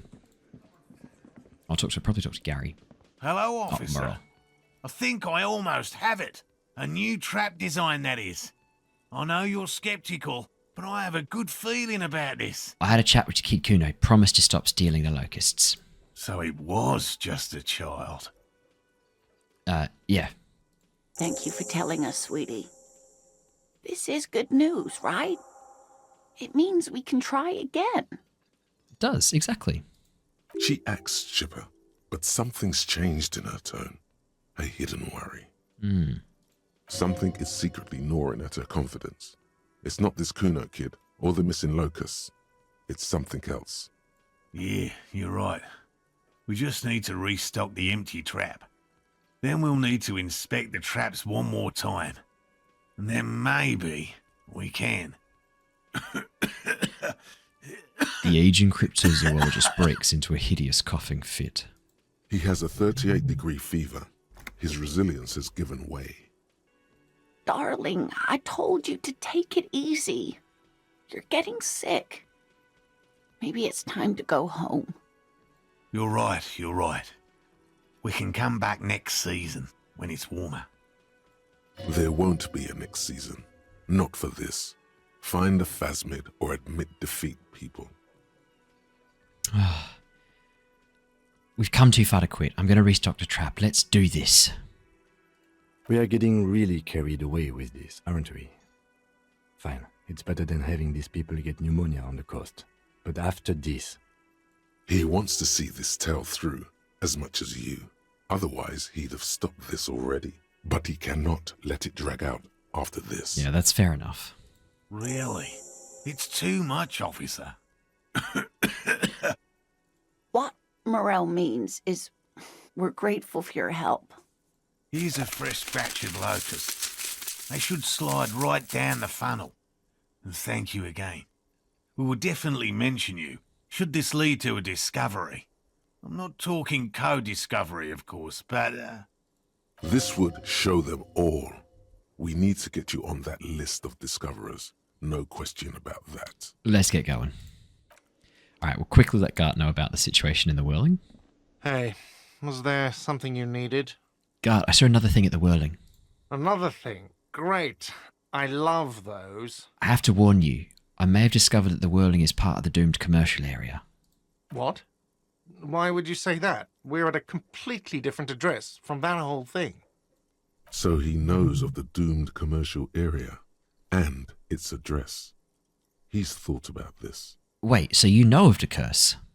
Everyone knows of it. The Whirling's listed on the intercom outside as one of the businesses in Building B. You should get your wiring fixed. I tried to call and couldn't reach you. I've been working here for a long time, and that intercom has never been used by the Whirling. The Whirling was once the East Delta pinball arcade which failed, though perhaps the Whirling will escape the curse.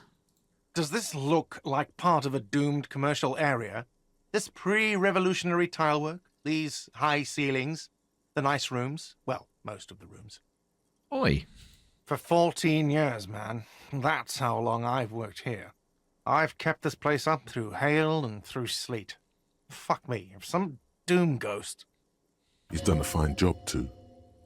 Though he's spoken of the place dismissively before, the hostel is actually very important to him. You really care about the Whirling, huh? Yeah, it's slowly growing on me again. It's beautiful in its own way, especially for this neighborhood. I've been trying to keep it that way, even if it is part of the damn doomed commercial area. Ah, so you finally admit it. Yes, your police skills have delivered. I'm sure you'll get a commendation, maybe even a promotion. Who owns this place? Some real estate management company. They never come around here, just collect money from afar. Honestly, I think some money laundering might be involved. And who named it the Whirling in Rags? Well, it sure as hell wasn't the real estate company. Did Gart name it? It was you?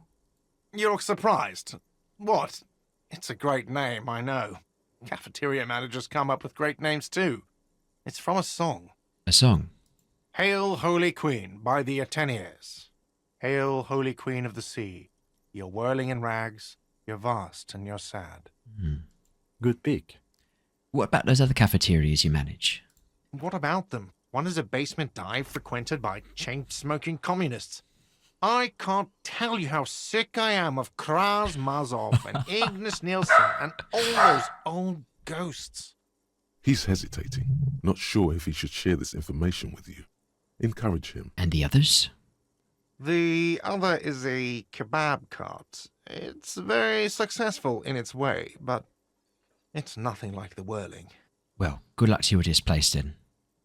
Luck has got nothing to do with it. I need to think about where I'm going to place those pinballs. I have a feeling they're going to help. Against the doom, it's implied. So, if you didn't have anything else to tell me about my establishment, can we, wrap it up? There's something else I wanted to ask you about. Yes? Nah, there's nothing else. Goodbye.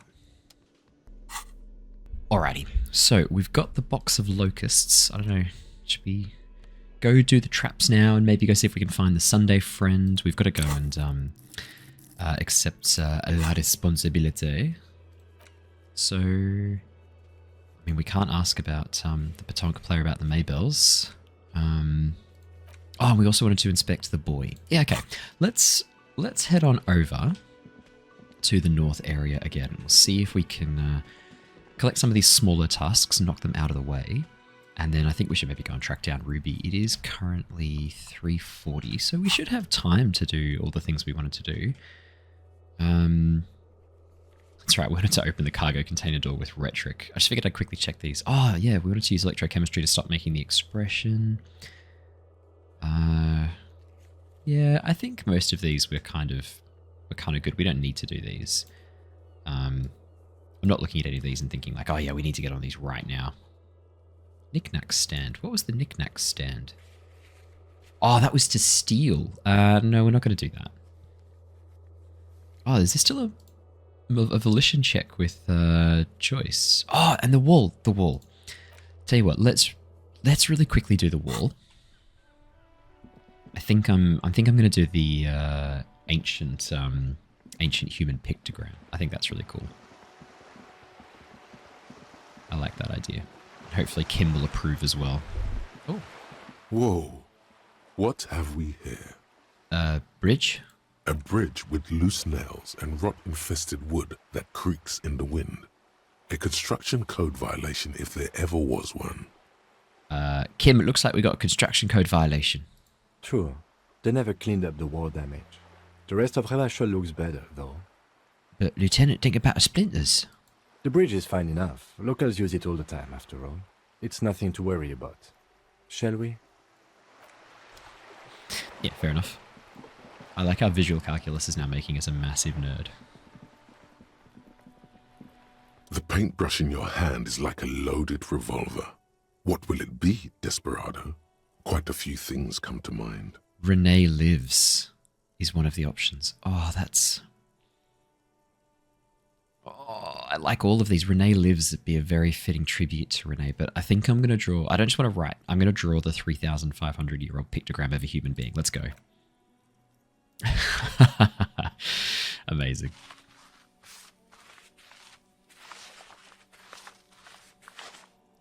Ooh, I like it. You've spoken. The wall will now silently repeat the message for a decade or so, until the sea air degrades the paint, adding another layer of detritus to the city. Very poetic.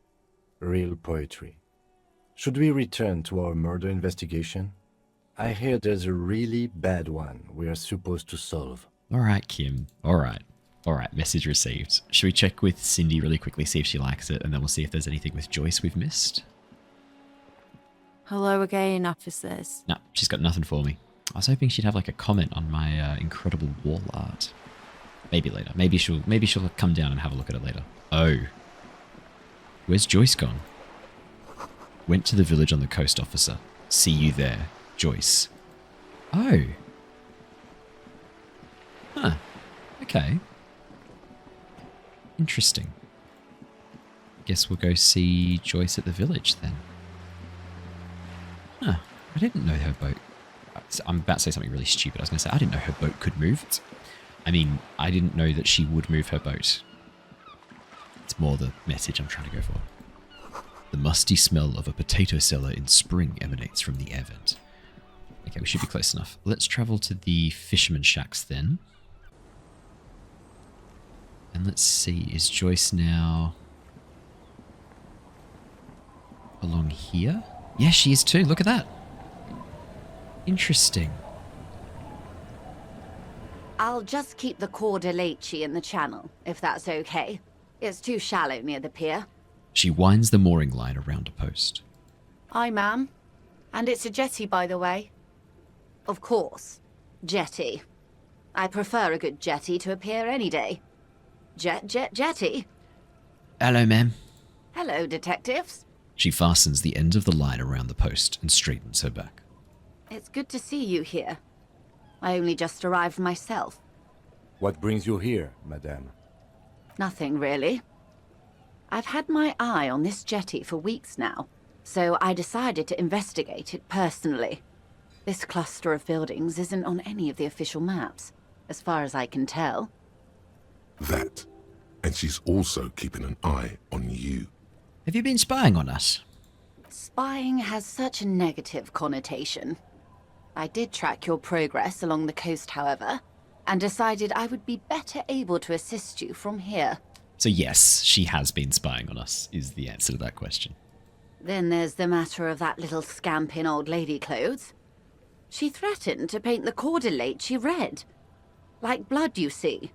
Well, I like it the way it is. Have you noticed White. she started calling the boat Cordeleci, not just boat? What is this? Destruction of property? Hooliganism? Elder abuse? And who is this scamp, anyway? Who is this scamp? You want me to look into it? No need. Lillian and I are getting on much better. For one, she appreciates the concept of rent. Oh, do you know what? I am actually happy that Lillian's getting some money out of this. So how do you like it here? How do I like it? She casts her gaze toward the village towards the village. Slush melting on the cinder blocks. Construction work left half finished even 10 years ago. Water drips down eaves of eternite. The jetty below her feet creaks to the tune. The smell of salt and dog shit in the background. It's pornographically poor. The street has no name. All the men are dead or missing. And is that the carcass of a motor carriage over there? No. She squints her eyes. I'm surprised that woman hasn't put me to the sword yet. Maybe she will. You should ask your questions while you can. Dark eyes survey the coast leading up to Martinez. Dull grey metal rests in her scabbard. A sword. The wind is too loud for her to hear. Fortunately for you, madame, the RCM is on the scene. All right. Politics time. Let's react. Real men, real politics, real thoughts in your head. Ooh. You're right to be scared. This is all your fault. You're in no danger. The working class have no idea what's happening to them. Try not to be scared. This is just how a real city looks. A place is doomed either way, or say nothing. I'm going to say, you're in no danger. The working class have no idea what's happening to them anyway. That they don't. Ooh, she leans against the railing, looking up at the grey sky. Above you, there forms a quilt of alto-cumulus clouds, twisting into each other. The wind tugs and stretches them over the bay. Their cloud shadows slide over the ruins of Revachol West. Wherever they pass, the temperature drops slightly, but perceptibly. It's early spring, and the rains are coming. An officer enters a low hut of stone and wood. Inside, weapons are piled against the walls. Rifles with splintering stocks, and swords, tens, if not hundreds. They're antiques, says Lieutenant John, the archetype McCoy, to his partner. They're digging them up from the catacombs now, fixing them. Old caches from the revolution. The children carry them up. Come May, the streets will be flooded. Outside, the wind rattles the loose hatches, flooded with cheap weapons in angry hands. There's another revolution coming. Have I told you how they discovered this place? The wind picks up. Her raincoat flaps in the gust. This Acele? Yes, in Cielinde. No, you haven't told me how they found it. Well, your condition has left you no worse off than most of these people. The literacy rate is around 45% west of the river. 50 years of occupation have left these people in an oblivion of poverty. I'm not going to say anything to that. It's a pity. Most of these people will never know what this place means, this island of matter, or why they were ferried over in the first place. Remind me to tell you one day. Tell me now. How can I assist you in this new location? Tell me now. We have time. Do we? He glances at his watch. It doesn't look like he does. I hear you have singled out a suspect and are in pursuit. This is cause for cautious optimism. I would not want to delay you. This story she will tell only before she leaves Martinez, at the very end of her stay. Okay, fair enough. Maybe there is something else I can assist you with, while you're hot in pursuit? Now there was a volition check we needed to do with her, wasn't there? Was it in here? More lessons in basic... Nothing I'll just more? double check. Yes, he's being sarcastic. No, okay. Yes. That commitment. And if those authorities glad to have been of assistance. I fear I've told you. Is there anything else I can help you with? Nothing else. I thought there was a volition check we had missed with Joyce. Joyce, Messier, volition, medium. Okay, that's alright. That's alright. Maybe not. Oh. Wow, you work hard. I do? Oh, yes. You hustle. You're a provider. It's tough out there, but you keep it real and provide. I guess I do, yeah. Oh, yeah. Like a horse. A workhorse. For hard work. What hard work do I do exactly? Look at yourself. You're a human pedometer. You must have walked 200,000 steps down cracked asphalt, mosaic, sand, and linoleum after you re-emerged. That is the sign of a hustler who never gives up. The world is harsh and people are evil. You didn't make it that way, and you won't let it break you. You ride. Yeah, I ride. A little. A little? You make money. You got gills, baby. Got those black papers with the faces of the innocents on them. You bring in the Franco-Negros and the Solas. It ain't easy, but you do it. Day in and day out. You didn't make the rules, but you won't lose. You're a cop, and a sprinter, and a money printer. I mean, yeah, I did take that bribe from that Joyce woman. Oh yeah, you took that bribe hard. You're a killer. Did I take money from Manana? I don't remember. I have been pawning stuff to Roy, though. Oh, and then there's pawning stuff off to that suspicious Roy guy. Yeah, you're in the sales business. Shake 'em for shit, and then pawn it off. Law officer style. I guess I've made some gills, sure. Sure. And has it been easy? Is life easy? Have you not gone into cardiac arrest? Are you not about to have an anxiety attack or shoot yourself in the mouth? But you still hustle 24/7, ride or die. Now, ask yourself, are you rich? I mean, 141 real. Yeah, quite. Get out of here. You're a pauper. You work harder than anyone. Almost rode yourself to the grave, and you're still practically a hobo. Why is that? System's broken. Boo-hoo. The system is broken. The establishment is keeping me down. That's not the fuck yeah attitude you're used to. What is this? Why are you so poor? I don't know. Why am I so poor? It's not because of Gart. It's not because of the market for corrupt cops. I'm not going to say that. There's no taxes that we've been paying. I don't know. Why am I so poor? Because of the taxes. Oh. G-Man's got his jam-covered sticky fingers in your pocket, stealing from you every time you buy, sell, walk, talk, fart, so much as sneeze. Aren't taxes almost non-existent in the Gotham estate that is Revachol? I thought there were no taxes. You and I both, but they got those indirect modes of taxation.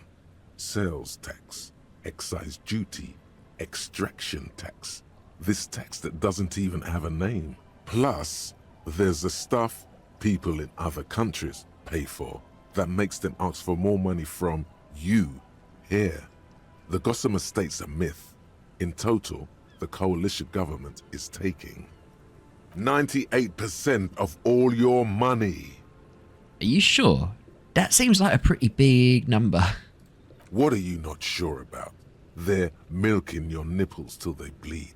Can't you see? Aren't you sick and tired of having bloody nipples?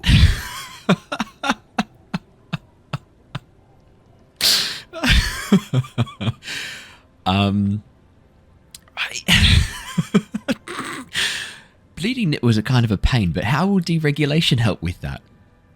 This isn't helping me solve my money problem. It's only making me into a free market type. Yeah, I opt out. I don't like where this is going. This isn't helping me solve my money problem. It's only making me into a free market type. What are you, a racist? What? Don't be a racist. Be a cool immigrant, ultra-liberal free market advocate. Ride or die. Keep it street. This guy's appropriating the emerging Boogie Street lingo as part of his sales pitch for the free market economy. You're trying to sound like a Boogie Street youth to peddle me this, aren't you?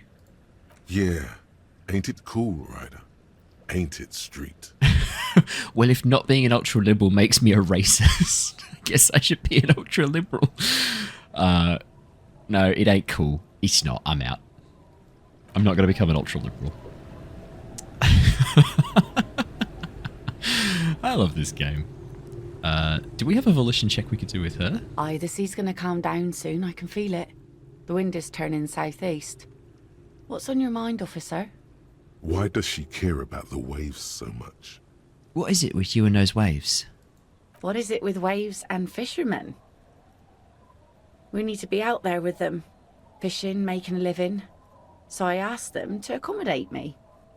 But until that happens, I can try to assist you the best I can. So, what will it be, officer? Is that your boat? And I'll point at the overturned boat. Sure is. The Sun, I call her, coated with a fresh layer of tar just yesterday. It'll take some time for it to dry, assuming the sunny days continue. I'm not going to ask her about what she does. We know what she does. I'm not going to tell her that's my motor carriage. Oh, go on, let's tell her. That's my motor carriage in the sea, by the way. Oh. That's good to know, I guess. Why is it in the sea?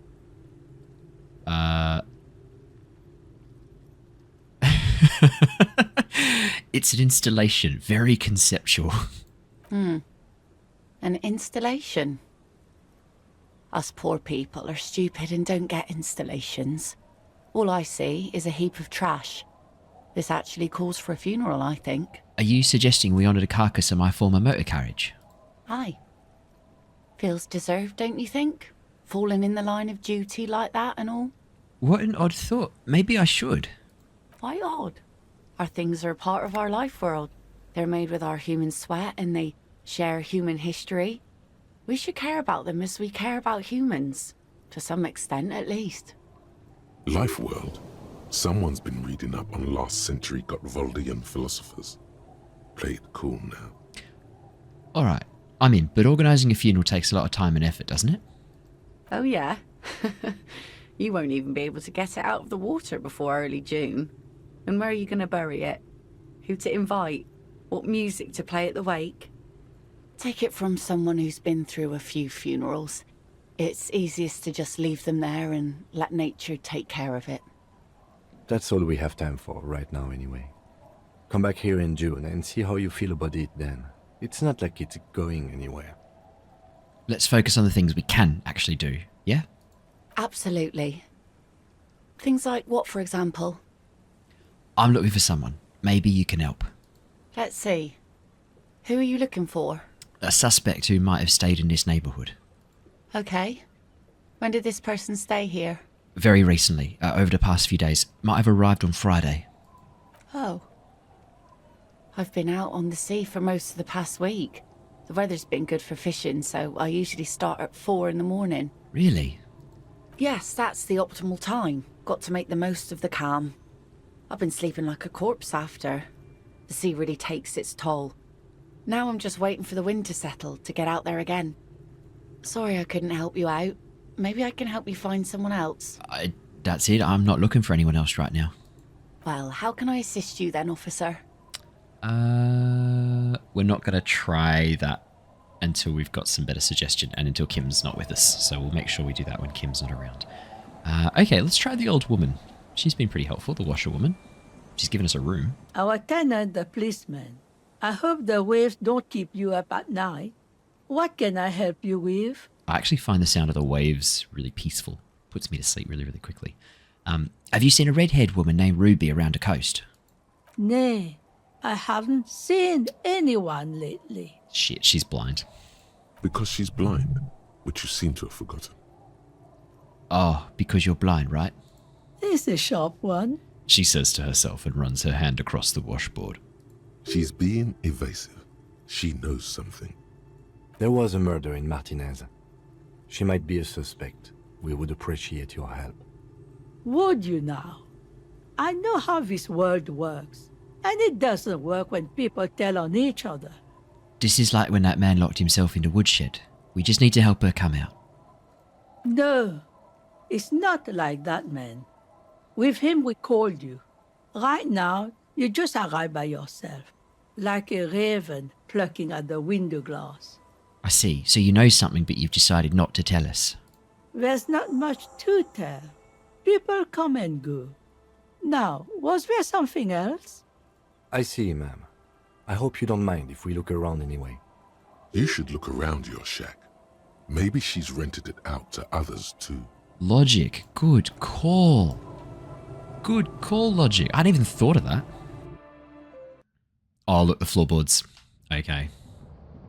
As you look at the floorboards in this corner of the shack, it's clear one of them isn't quite level with the others.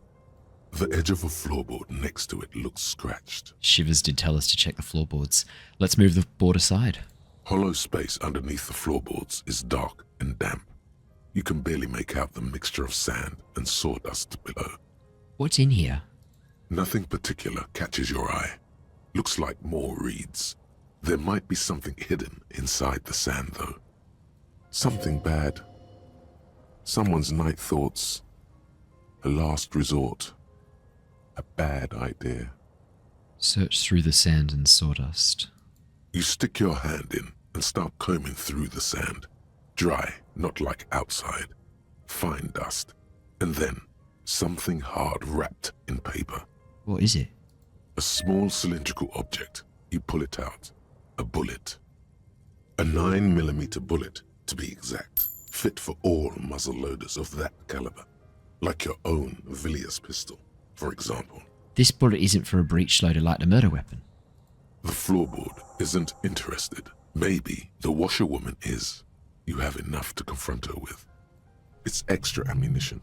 She's locked and loaded, ready to fight some cops. Damn. Holding the bullet, you get the feeling this isn't ammunition against you. It's for herself. Oh. Oh no, so she's... Shit, okay. So she's in trouble. Our tenant, the policeman. I hope the waves don't keep you up at night. What can I help you with? Why was there a bullet under the floorboards of your shack? Damn that girl. And without anger, a long and harsh life has taught her not to buckle under pressure. A bullet? The lieutenant turns to you and gives you a little nod, then turns to the washerwoman. You didn't put it there, did you? She did. Gone and hid things in there? She's usually a good tenant, and not a stupid one either. You rented a room to her? Yes, I let my room to that Ruby girl. She speaks slowly, wringing out a rag after a long silence. Her hands move into the water bucket. Some water sloshes over the edge. As I've done before when she's been in trouble or just looking for solitude. I've made it clear. We welcome all kinds of people here. When was this? She came last Friday, left on Monday in a hurry. What has she gotten herself into, that girl? She seems genuinely worried about her previous tenant. She's seen her hiding out from trouble before. But this seems different. That's for the police to find out. Right then, please answer each question to the best of your ability. I'm sure we have a few. You said she left on Monday? Yes, early with the dogs, around 8 o'clock, I think. She probably heard the lieutenant's Kanema drive by, and it woke her up, just like it did you. Kim, she must have heard your Kanema. Yes. That is a downside of having a 130 kilowatt engine. It lets the bad guys know when you are coming. Is this room exactly as she left it? I cleaned it, like I always do. Was there anything else there? No. The truth, sire. What's she like, Ruby? She's good company. Knows how to talk to an old woman. At my age, you don't get a lot of quality conversation. So I really appreciate that about her. This Ruby is an old lady whisperer. She knows how to work the village elder, unlike you. Did she talk to you much during her last stay? No, she was mostly silent this time, kept to herself. What do you mean? She tried not to let it show, but I could tell she hadn't come to fish. Usually she likes to cast a few lines, but this time she mostly stayed in her room. She wanted to talk to her, as they usually do, but she was brooding. Why do you think she left a bullet there? How would I know? She's a gruff one, but not violent. She doesn't go around toting a gun. She looks back toward her shack, thinking. You could ask her about your hunch, that it was a desperate measure. See if she thinks Ruby fits the bill. I have a possible explanation in mind. Aye, do tell. A seagull flies overhead. Obviously a bad omen. I think it was an exit plan. Exit from what? This, and I'll spread my hands. The lieutenant stops writing for a moment. He looks at you, then at the old woman. No, she's a fighter. She really believes that. I heard she was a heavy drinker with anger issues. You ever witnessed that kind of behavior? Nothing of the sort.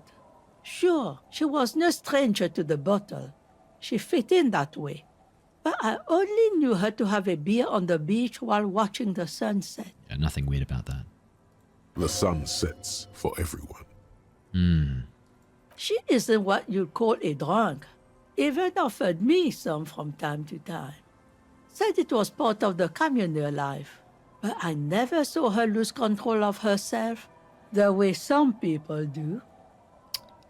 Did she have any technical equipment with her, like radio stuff? Not that I knew of, though she was into nice music. She once showed me a few mixtape milieux she'd made.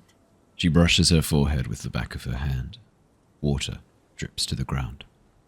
Although I guess she was pretty handy with the mechanical and technical stuff.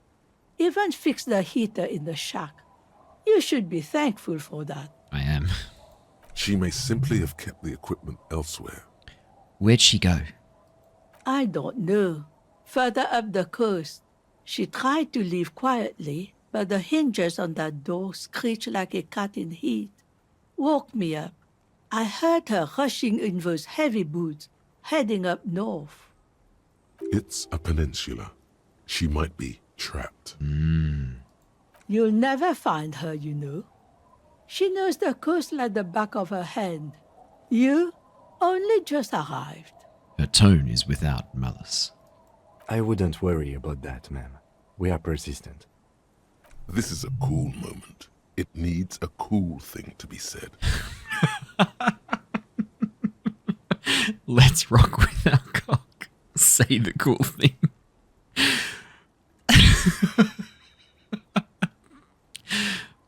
Let's rock with our cock. What? I meant let's rock with our cock out. You're still not saying it right. Okay, let's rock with our cocks out. It's too late now. The old woman shakes her head, slowly. Oh my god. Further up the coast we go then. Are you sure you would rather stay here? Get a nice cozy fire going in the heater? Seems like a better idea to me. Does, doesn't it? The Feld electric mural. You feel like you should go look at it again. Step closer this time. Alright, I'm off. One thing, officer. If you do find her, please go easy on her. She looks around. The air is getting colder. She really means it. It's an honest plea. She's a good girl. Whatever she's gotten herself mixed up in. Yeah, we will. We definitely will. Okay. So, we needed to go check the traps. We need to refill the trap for the cryptozoologists, and we also wanted to check the buoy, which are both in this direction, and the Feld mural is just up there. We did also want to find the Sunday friend.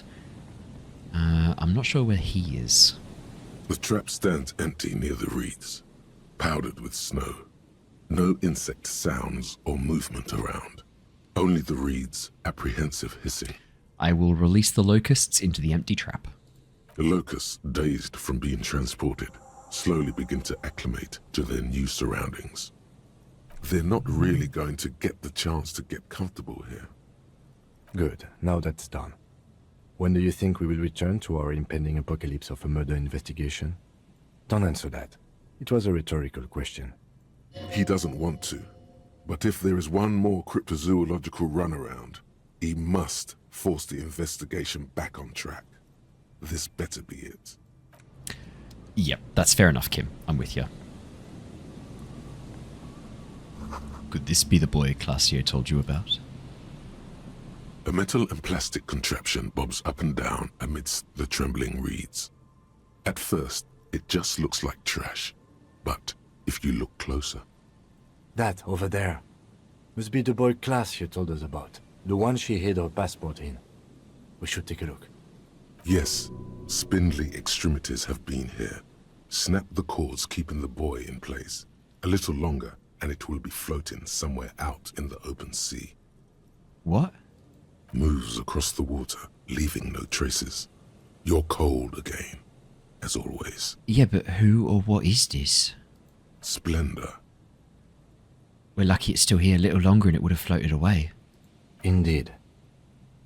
Let's see what's inside. Damn, Kim, I felt really strange just now. Mm-hmm. Alright, let's pick up the boy. The boy is not tied to anything. The cords dangling from the bottom really have been torn or cut. You lift it out of the water easily, noticing how light it is. It couldn't have been the phasmid that cut it. It did say spindly limbs had picked it up and severed it. Interesting. Let's examine the plastic ball.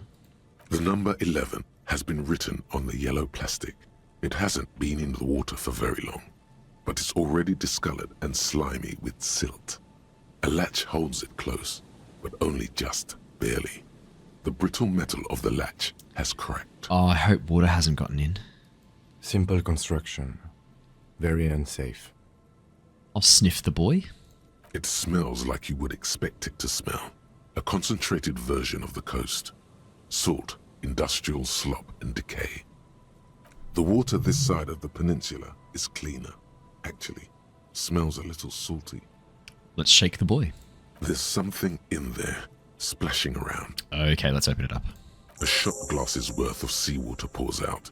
Some algae, and nothing else. Well, damn.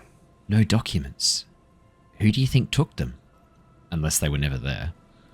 I have no idea. This is a minor quirk. We know what was in the boy anyway. Or think we do. This is a small loose end, either way. Not important, I hope. Shivers said something long and spindly. Look, it could have been Classier's enemies. Sure. Could have been Classier herself who took them. But Shivers has been giving us some really interesting information recently. Ever since we got Shivers up to 6. I'm going to trust Shivers on this. Could this be related to the cryptozoologists and their little expedition? I mean, to be fair, they were around here looking for stuff. Maybe they took it. In my experience, cryptids are generally uninterested in travel documentation. We should go. I wasn't thinking the cryptid. Well, I mean, I was thinking the cryptid. I was also thinking the cryptozoologists. You could ask the miss what she thinks. Later, if you have the time. Though you doubt she'll tell you much at this point. Alright, we'll let the empty boy be. Damn. That's, it's a shame. I was hoping for some clarification on Classier's situation. Now, let's head to the Feld building. Is this the... this is the wrong mural, isn't it? I think I've come to the wrong spot. I'll just double check. We may as well be thorough, make sure the... Oh, there he is. Look, there's a Sunday friend. Oh, please, I came down here. As you approach, the man turns and greets you with a polite wave. He appears completely at ease, like a common holiday maker. Ah, super. It's the officer. I was not expecting to run into you again, but things have a funny way of turning out, no? What brings you down to the scenic Martinez coast? Actually, I was wondering what you were doing down here. Well, that's très simple. I was visiting the fishing village just north of here. They have applied for a series of microloans to revitalize the old market. And, well, I wished to see the situation firsthand. And then, well, I had some extra time on my hands, so I decided to stroll down here. It's quite peaceful, isn't it? You know there was a mass execution right over there. Really? Here? How can you be sure? Well, for one, that wall over there is covered in bullet holes. Ah? Is that what those pockmarks are? I might have guessed. Fascinating how much history is contained right here, if only one knows where to look for it. That's not the right response to being told there was a mass execution around the corner. The right response is, oh gods. You feel like there's something you could say here. If only you really knew what was going on. Damn it. 2 more points in rhetoric. I did want to get rhetoric up to 6. I could do it, and then we've got a spare point to drop whenever we need to. Yeah, it's not really worth it. Actually, there was something else I wanted to ask you about. Ah bon? I'm all ears, officer. I need your help forming a committee. I'm trying to assign la responsabilité. My friend, if it's la responsabilité you're after, I have good news for you. There's no need to form such a committee, because it already exists. Of course it does. God, of course it does. These moral intern types.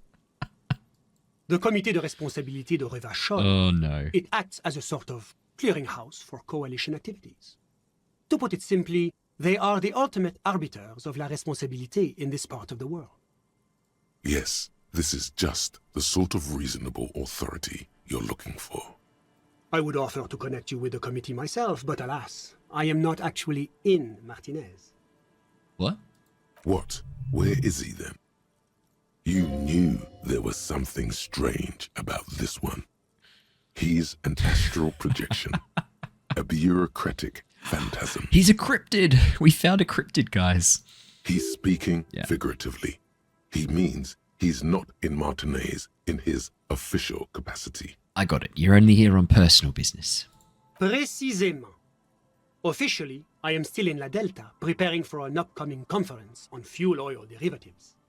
That's why it would be extremely irregular, or potentially even inappropriate for me to intercede with the committee concerning a district I'm not officially in. How am I supposed to contact a committee then? Well, under ordinary circumstances, the committee contacts you.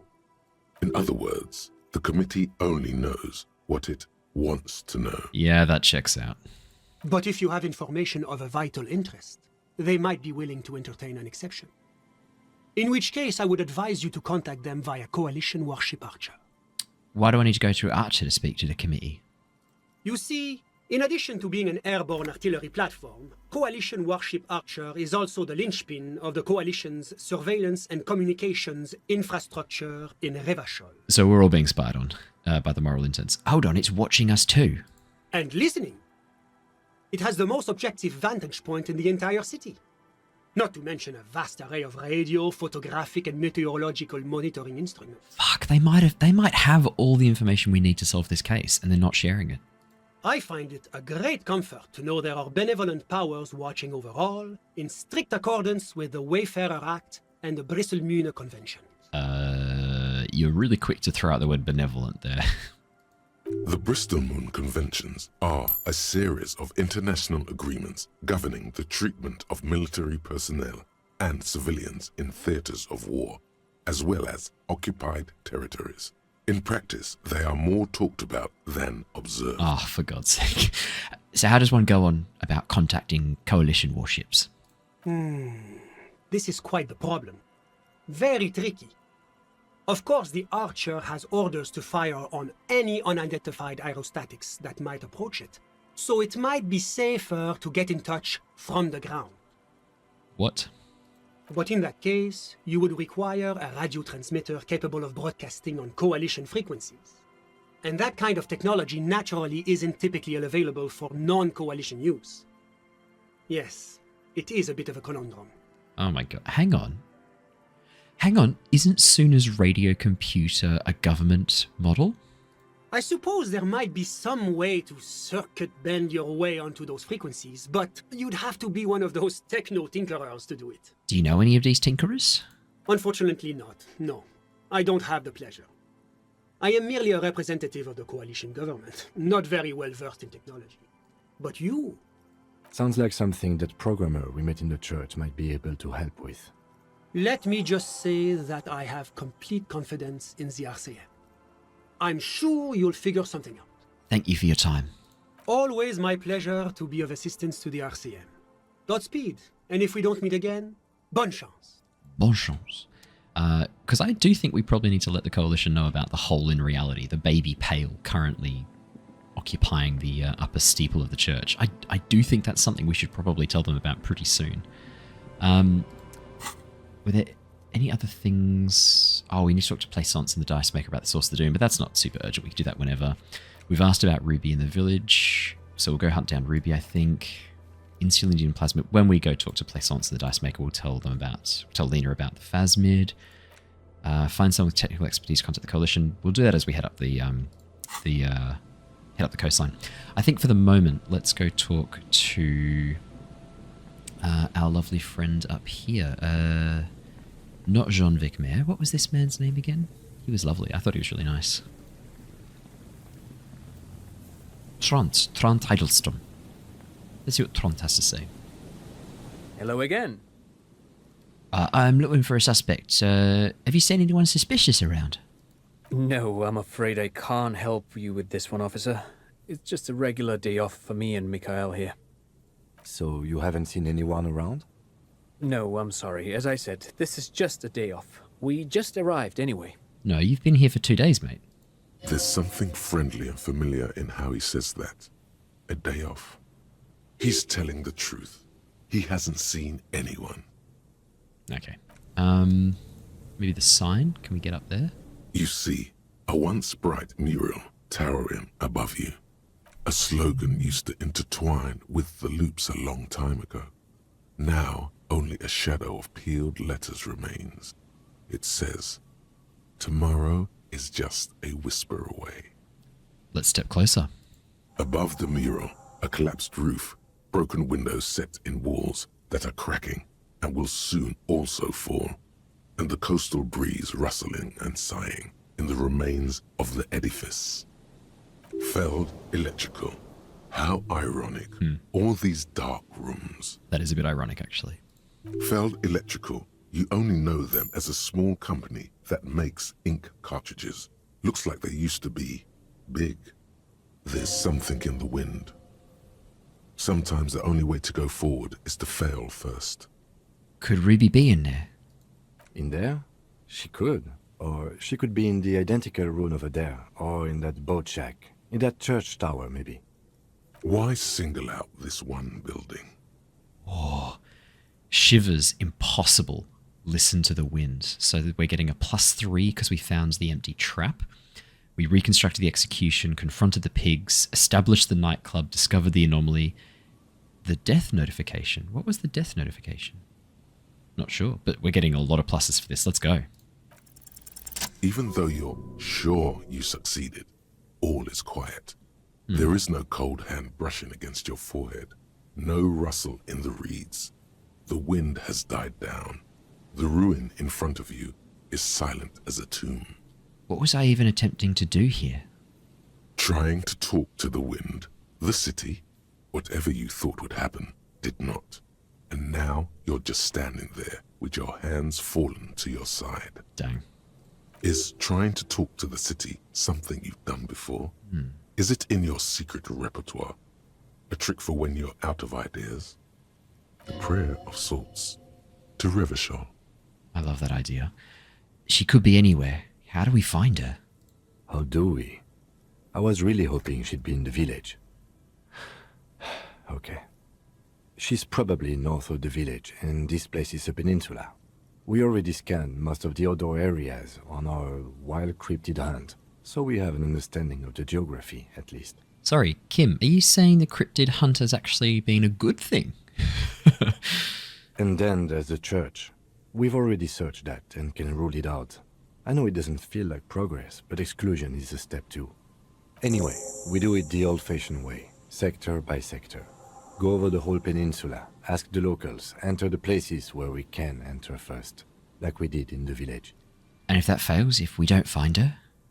Then, if we're desperate, we can look where we can't enter. Bunkers, storm drainage, displays. I'm sure it won't come to that. He looks behind him at the dark red box crumbling across the chasm. Walk the coast, the old boardwalk, the reeds. You can always come back here and talk to the wind again.